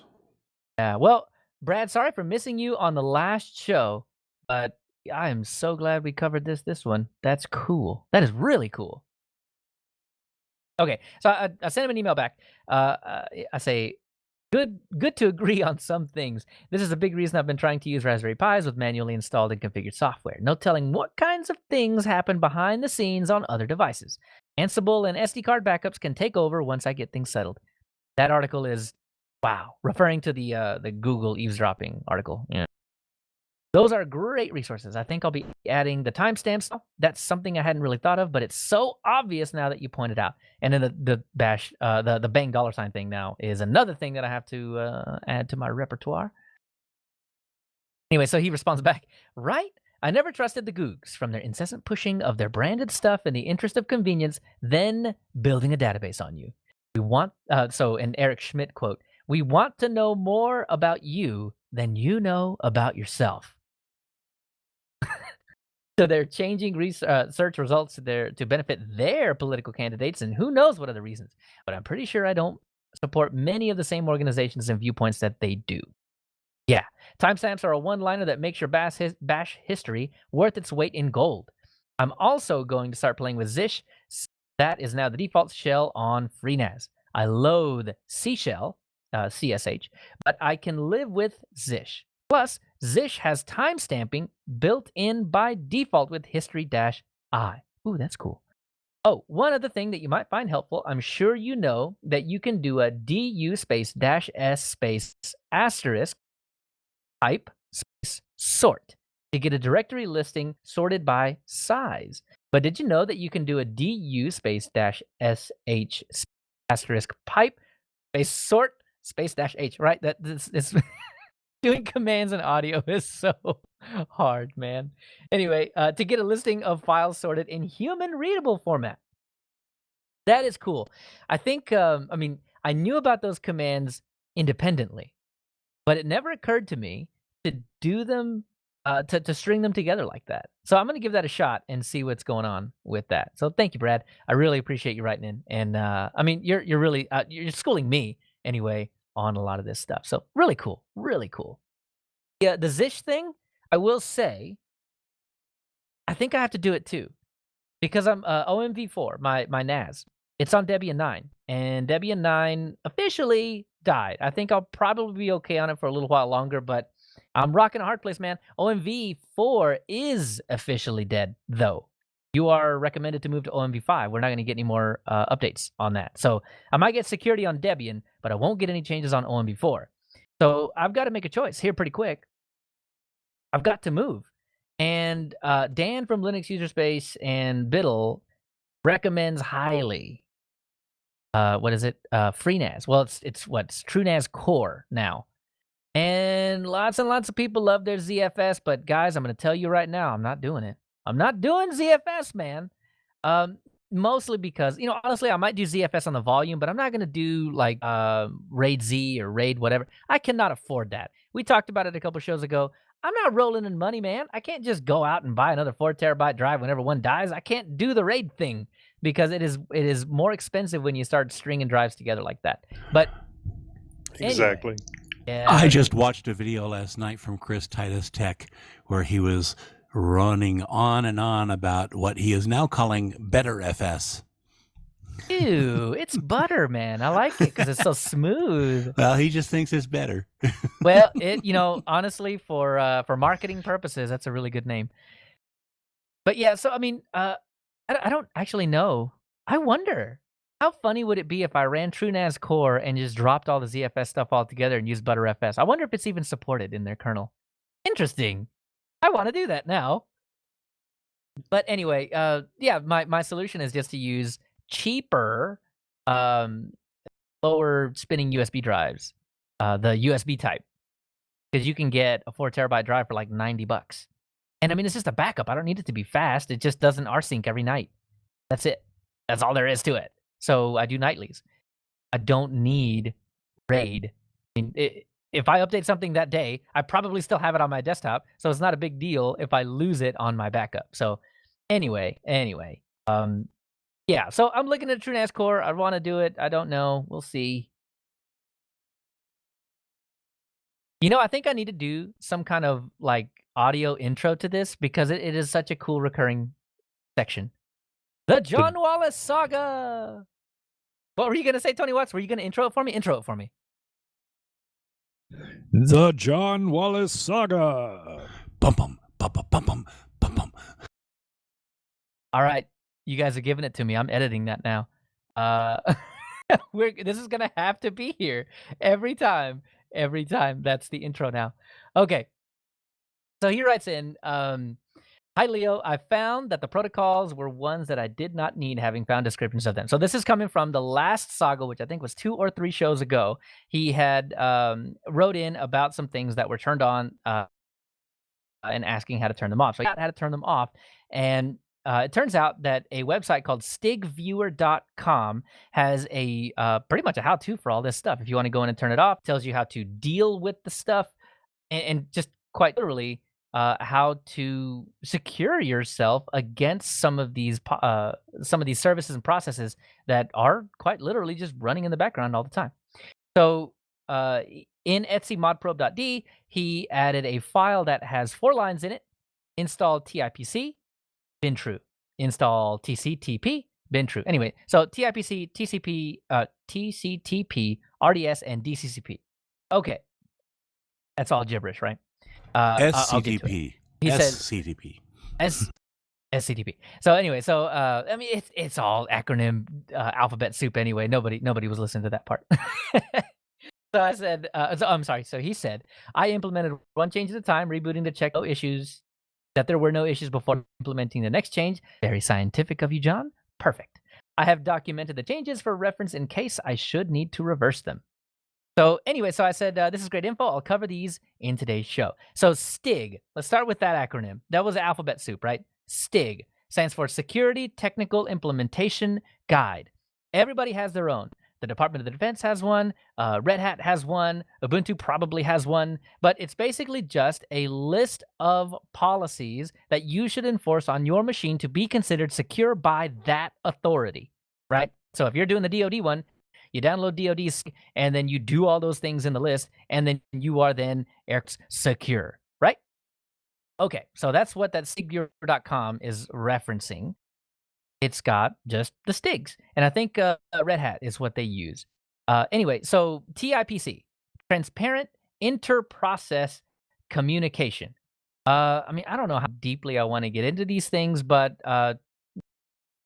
it's here's the I was going to read the Wikipedia thing, but there's so much information in it that so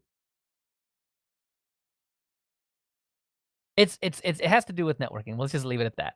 So anyway, same with all 3 of these. SCTP, Stream Control Transmission Protocol, RDS, Reliable Datagrams, Sockets. This is actually one that Linux had some issues with maybe a year or 2 ago that was patched, but it was actually pretty egregious. Then there was DCCP, which is Datagram Congestion Control Protocol. Anyway, according to the STIG, these are unsecure. Turn them off.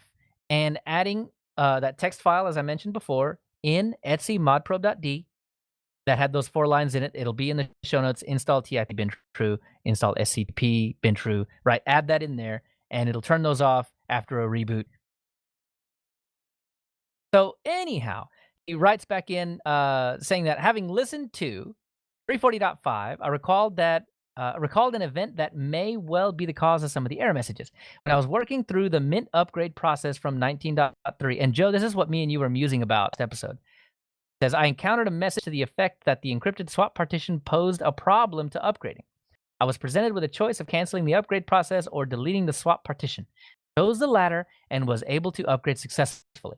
I think, Joe, this might have been the issue. Yeah, it's similar to the issues that we were working with before, where you had to basically get rid of everything that wasn't stock 19.3 in order to be Uh-huh. able to upgrade to 20. Oh, you're right. An encrypted swap partition is not stock. Ah, good catch. Cool. So he continues on. I'm willing to do a clean install of Linux Mint 20 if need be, but would first want to back up my Task Warrior database to an SD card, as Task Warrior has become an important productivity tool for me. My immediate task will be to search for the BIOS update and prepare to install that via live CD. I look forward to hearing from you. So I missed him. I didn't catch him in time. He ended up reinstalling. Leo, But, Joe, yeah. Leo, why would you encrypt your swap file? Because swap contains a whole heck a lot of everything that you've been doing all the time. And if it's in memory, Okay. it ends up in swap a lot of times.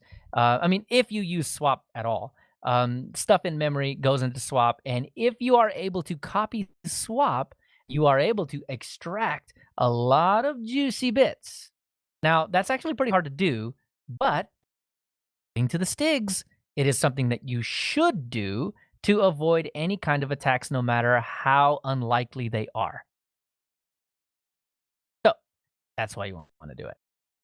So I write back, I say, sounds like the keys weren't available for encrypted swap, and the installer decided to offer to trash it rather than ask for the keys. But I think Joe is probably more right than me.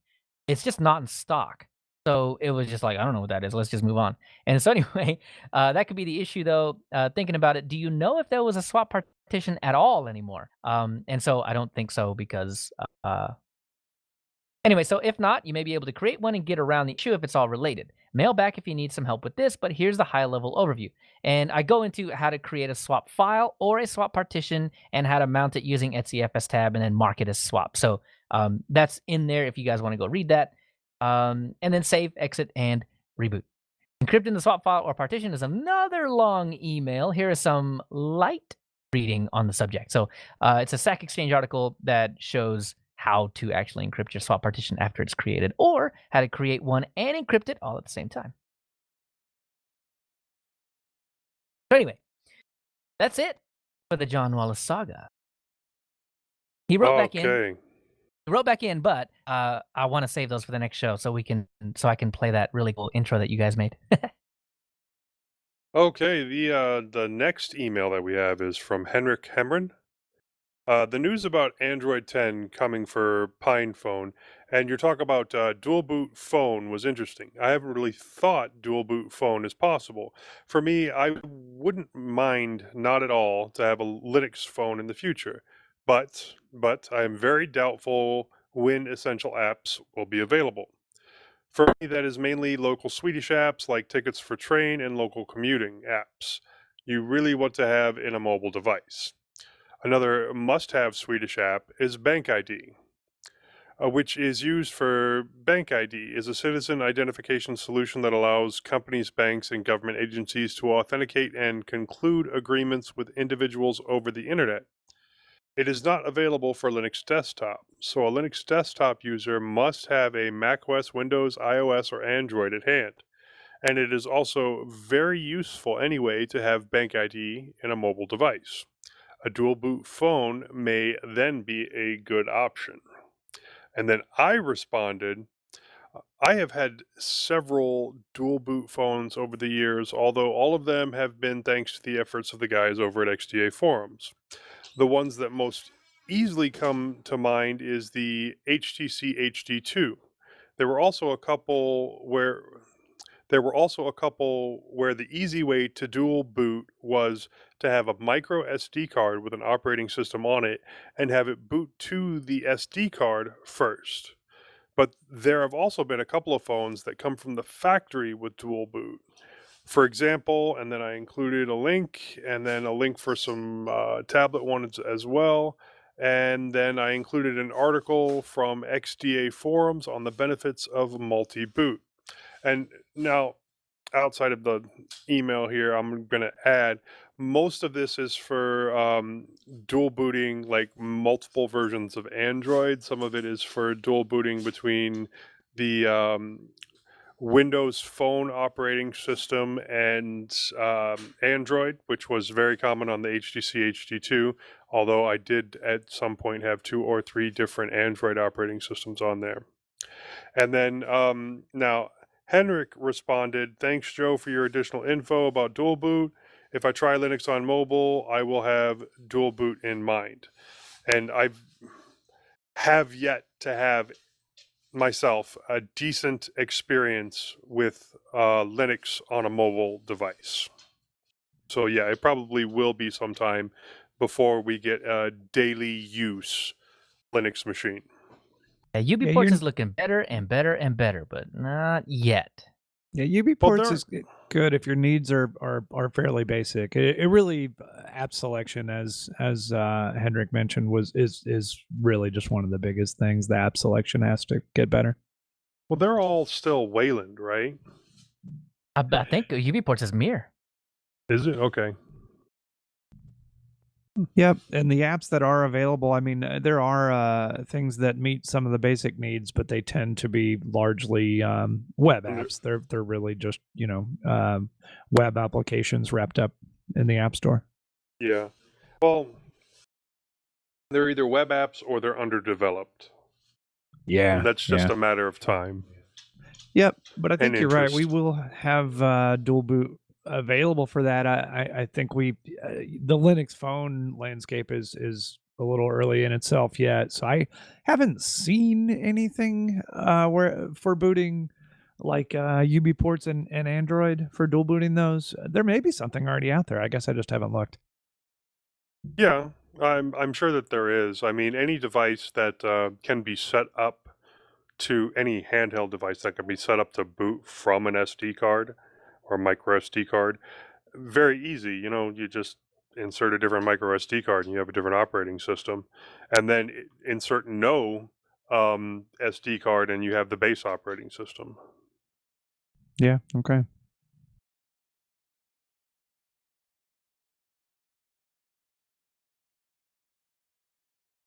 Well, I guess that'll do it for our feedback.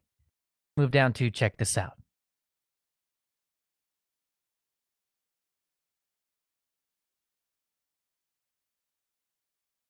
So first up is a check this out from Utopic Unicorn in Discord. Okay, maybe not right before, but a few hours before the show, a link was presented to us to Rofi.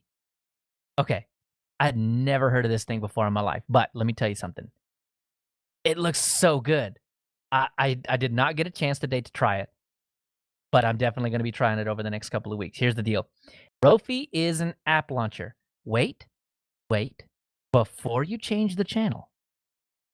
It's really good. Okay, here's the deal. So we've got things like Synergy and oh man, just the list escapes me, right? There's a ton of different app launchers out there, and they're all really pretty and graphical and launchery or whatever. If you like the look of the terminal, you're gonna love Rofi. Rofi is not a terminal app, but it looks like a terminal app. So I mean, it just kind of looks like you're popping up a terminal real quick. Anyway, what it does at the very beginning is you can set your hotkey to whatever you want. I think it's maybe control space or something right at the very beginning to get it to pop up. But at that point, it just says app : got a list of all your typical apps. And you're like, well, this is nothing new. But wait, there's more. Not only does it do apps, you can hit, I forget the key combo. I think it's like Alt-Tab or Tab or something like that. You can swap to files. But wait, there's more. Because I know you're thinking to yourself, yeah, I can do this in Synergy. I know you can. But you know what you can't do in Synergy? You can't run terminal commands. This is where Rofi is cool. So, Oh, what? I think it's got some other cool stuff involved with it as well. Just looking at it in the last couple of minutes, because this is really the first time I've seen it. But yes, you have the desktop file application launcher. You also have a Windows switcher, which is really cool. Instead of just using the Alt Tab, you use whatever key combination it is that they have there, and then you can just flick through it or start typing. I mean, that looks awesome. And then Yes. I think you were about to get to the terminal stuff, but yeah, I mean, it auto parses SSH config and SSH known hosts So you can give it a command to start SSHing and then pick through on the known hosts that you already have in the system. Yes, So you're this not is trying. Go ahead. this is something that I was that I was just like beaming over with fish because it would remember, right? And then you could just, arrow through whatever. But it's available in a launcher now too. So it's so good. But yes, so not only does it do the SSH thing, it does terminal commands, and it will help you autofill them out.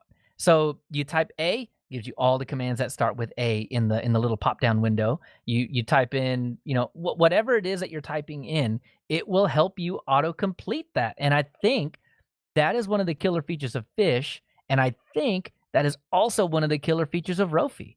It is so good. It looks really good. I'm gonna have a lot of fun playing with this over the next couple of weeks. Spoiler alert, if I like it, it might end up in Linux user space too. It just looks so good. I'm so excited about this. Let me know when you start using it. I'll consider putting it on one of my machines and giving it a try. Heck yeah. All right. I'll let you know and then we can compare notes. Yep. Okay. Well, thank you for that, Utopic Unicorn. I appreciate it. By the way, that is the only Ubuntu shirt I still own. The one with Utopic Unicorn on it. I love it. That's one of my favorite shirts. Anyway, my app, Flat Seal. I don't know how I got around without this when I didn't have it. And now I'm just learning new things about it every single time. So I think I've already done flat sealing and checked this out. Well, this is specific. Okay. I rail about GUI inconsistencies all the time. It's one of the big reasons I can't really fully live on Plasma, because you open up a GTK app and it's like, ugh. So anyway, so one of the things that I run into all the time is if I ever do a custom cursor and then I open up a Flatpak, yeah, it's that old ugly X cursor, right? Doesn't match, doesn't look right, none of that. So I figured out using Flat Seal how to fix it. So the whole reason that it's broken in the first place is because Flatpak is sandboxed off. It can only see specific directories that it asks for during installation. All we got to do to fix the icon, to fix the cursor thing, and this goes for icons as well, is add a directory to your app's Flat Seal readability. I forget what it's underneath. When you open up Flat Seal, you click on your app, you click on or you scroll down to File Systems, and then there's a little Other Files line. Click the plus folder, and then I've got an example of it, but you just basically put ~.icons:\ro, or wherever it is that you store your cursor. Wherever that is, that's where that goes. Or that's the directory that you put in there, and you do a :ro for read only. So Flatpak can only read them, but not change them. And bingo. Restart your app. Your mouse now looks right. So I swear, every time that I fix a GUI inconsistency, I will come on here and tell you about it because they just rub me the wrong way. How long did I talk about purple text in Chromium? Yeah, exactly. It bothers me. So anyway, Flat Seal is fantastic. Moss, what? What? Oh, it's my turn? Yes, sir. I wanted to point out Ubuntu Unity is still growing along with sister projects Crob Linux for the Raspberry Pi, Ubuntu Ed, and the new Ubuntu Lomiri. Lead dev Rudra Saraswat has acquired a couple of new mirror sites, one in Russia and one in the US, which is actually run by one of our listeners. In addition to their mega.nz, Google Drive, and MediaFire download sites, they have greatly improved the ubuntuunity.org website. They now have a forum set up to companion with their extensive Discord and Telegram groups.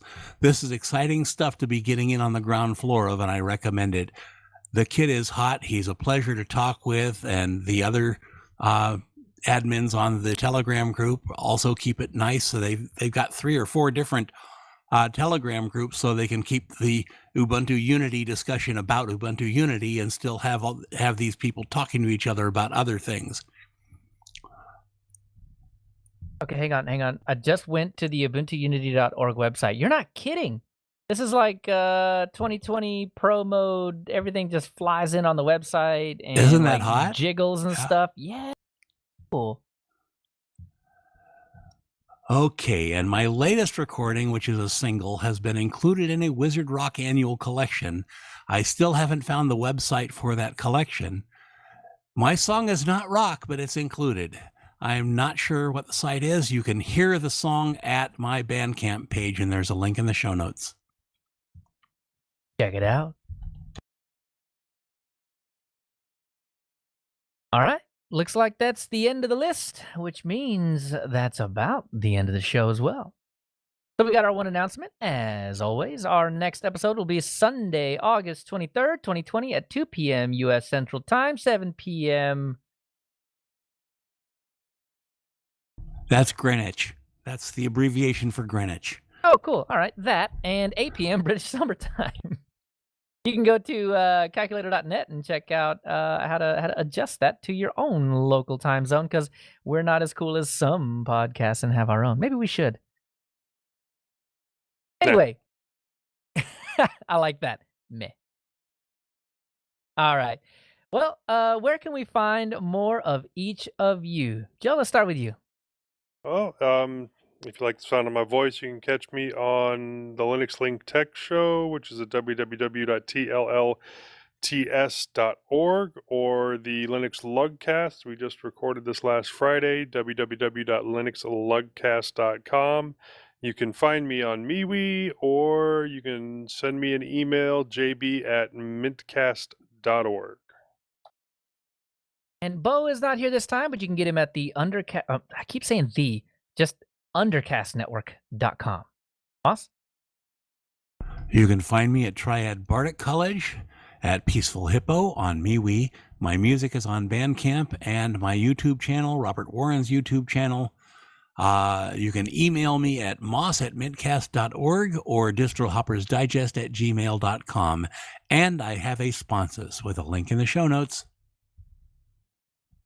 Tony Hughes didn't make it this time either, but you can get him at Hacker Public Radio, host ID 338. His occasional blog, tony-hughes.blogspot.com. Twitter, at TonyH1212. Or just email him at distrohoppersdigest@gmail.com. What's? You can find Echoes of Savages, the band, in all the places. You can find me at Tony Watts Music on Facebook and email at tw@mintcast.org. Josh isn't here either, but Josh at mintcast.org, Josh at edublocks.org. You can find his website at edublocks.org and Twitter at all_about_code. As for me, leochavez.org and at leochavez on Twitter. LinuxUserspace.show, and you can get your 5-minute news digest at Full Circle Weekly News. I'm almost done, Moss. I'm almost done. But before we leave, we want to make sure to acknowledge some of the people who make mintCast possible. In the future, Fuzzy's going to be on here. Josh, for all his work on the website. Bytemark Hosting for hosting mintcast.org and our Mumble server. Archive.org for hosting our audio files. HPR for our Mumble backup. Hobstar for our logo. And of course, the Linux Mint development team for the fine distro we love to talk about every fortnight. Thanks, Thanks, Clem. Clem. Thanks, Clem. Thanks, Clem.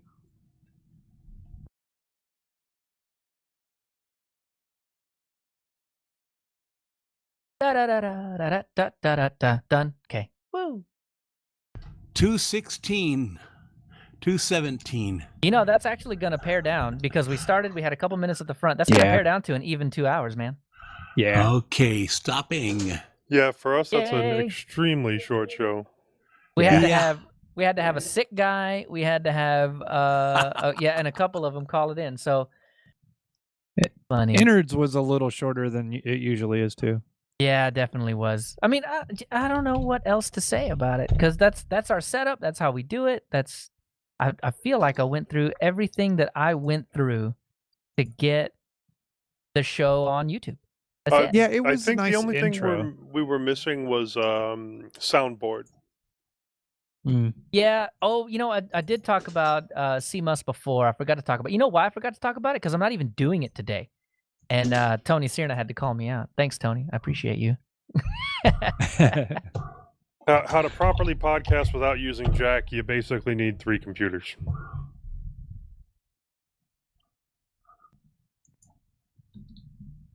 One for broadcasting, one for your audio, and one for a soundboard. All of you folks on the live stream, thank you for tuning in. Bye. We're not actually going anywhere just yet, but just in case, I saw Ruben say bye. So bye. Yeah, I mean, like, because I'm using 2 right now, and it's a little janky, but it works. I use the audio player to play the music through the through my speakers essentially on my computer, but it gets picked up on OBS through that desktop audio catcher thing, and it gets shot out to YouTube. So, well, hold on. So, what would you need the third one for? The soundboard. There's 2 ways you can actually set that up. You know, you got the one that's broadcasting out, but it doesn't broadcast out its own audio. So then, okay. So it's a pass-through kind of thing. Yeah. Okay, that's cool.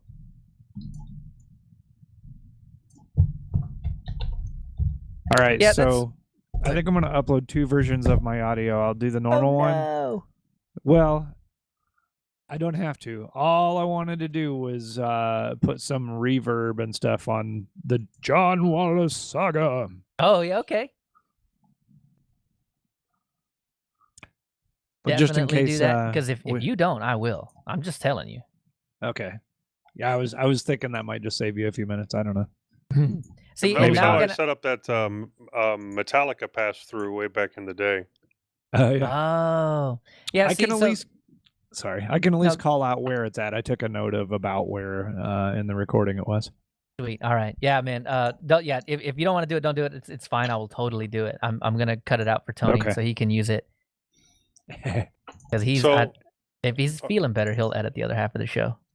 Okay, I thought we were having. Okay, so here's the deal. Here's what's going on with that. I talked to him today. Tomorrow I'm going to do my edit, and what I'm going to have him do is I'm just going to live stream it to him so he can see how I do it. And then what I'd like to do is have him edit the second half of the show. Then Tony do a backup edit just in case. I don't think he's going to blow it up, thing like that. But you never know. You never know. Something might up, and we're just getting into the groove of things. So yeah, I think that's how it'll go. Cool. But yeah. So yeah, just on the last end of this live stream, seems like we have an editor now. We hit the big time, man. Nice. Yes, I'm so excited for this. Not that I actually do kind of like doing the editing. It's very time consuming though, but just it gives me more time. I can use that time where I would normally edit to actually work on the show because I've already blocked it out. Like that's already dead time to me. It's relegated to this show. So I think I will. I'll just pay more attention to this show over it usually takes me about 2 to 4 hours depending on what's going on to get that edit out. But yeah, man, I can do more. Yay.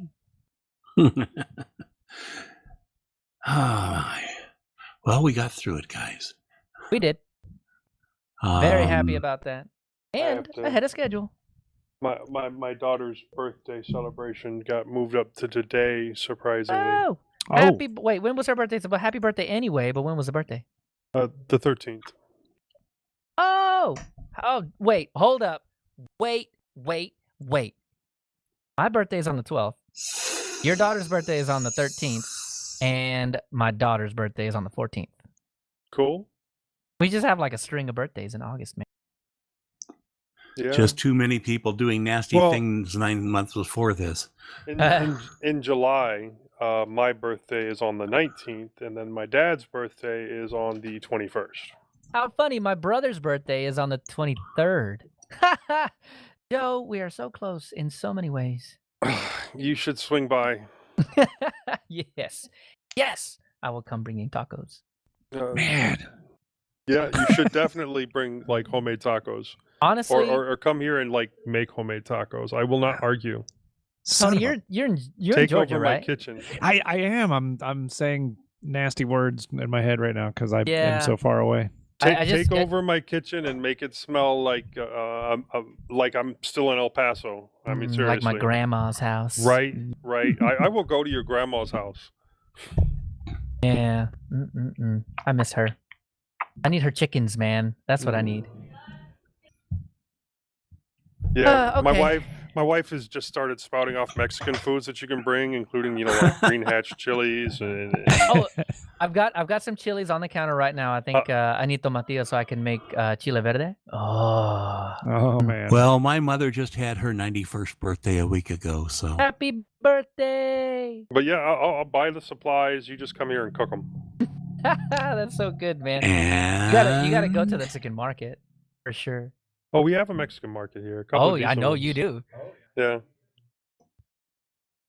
And there's my audio's up. Yay!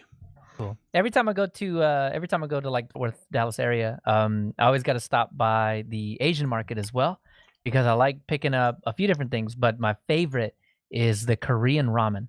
There is ramen with this little penguin thing on it. Yeah. He's like shooting flames out of his mouth. Oh my God, that ramen is so hot. It's so hot, but I love it. Dude, next time you're in like the Dallas Plano area, because where you're at, you kind of have to go through Plano to get to Dallas, right? Mm-hmm. Stop by Burning Rice. Okay. Order some extra spicy bulgogi with the spicy kimchi.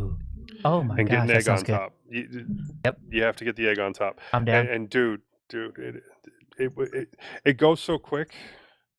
I mean, it's a giant bowl, but it just somehow magically disappears into my belly. Oh yeah. And then the fire really begins. Mm-hmm. I love dolsat bibimbap.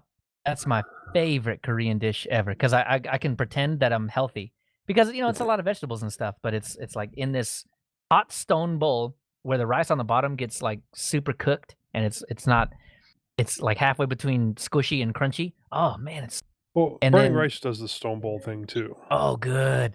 And then there's meat in the middle. There's a couple different kinds, but usually it's like a mix of it's like bulgogi stuff in the middle, and then veggies on top, and you just kill it with sriracha on top. Oh, it's so good. Oh yeah. Okay, all this talk food I haven't eaten today is making me really hungry, and I gotta go kill the live stream anyway. I gotta go check and see if Burning Rice is open during the pandemic. Yes. Oh, I saw Tony's here and I asked, heard a motorcycle. Are you outdoors? Was Tony Watts? Was that you or was that you, Moss? That was a motorcycle a couple of minutes ago. Yeah, I think that was Tony Watts. I didn't hear a motorcycle. I don't think you're outdoors. Tony Watts was podcasting from his motorcycle. That was the whole thing. Oh, that's cool. Yeah. No, I think I do hear a motorcycle every now and then on Tony's audio. So that might be. I don't think it's outside, but I think either adjacent to or close to the garage. So you'll hear him every now and then. I haven't managed to figure out how to podcast on a motorcycle or transport guitars on a motorcycle. Well, so we can 3D print you a mount for your 7130, and then just any standard headset will do. Yeah, you'll mount the microphone right underneath the windscreen. That way, it all the air gets cut off of that. Well, no, and you put a little.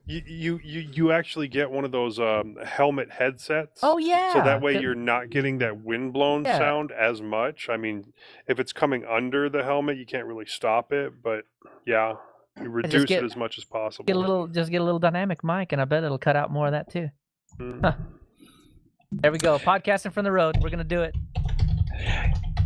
Yeah, I think the safety of me riding one of those things without that is questionable enough, but interesting concept. You don't talk on the phone while you're driving your motorcycle? Hell this no, is on a live stream. I get on the bike to get away from that stuff, man. All right, I'm gonna go kill the live stream. For those of y'all still listening, thank you guys for coming. It was a great show. Thanks. Later. You don't listen to audiobooks at 8x while riding the motorcycle? Not so much. Why not? Try it. It's liberating. Yeah, I don't know. I kind of enjoyed not having the technology or any noise, just other than the wind and the motor of the bike. It's not too shabby. Cool.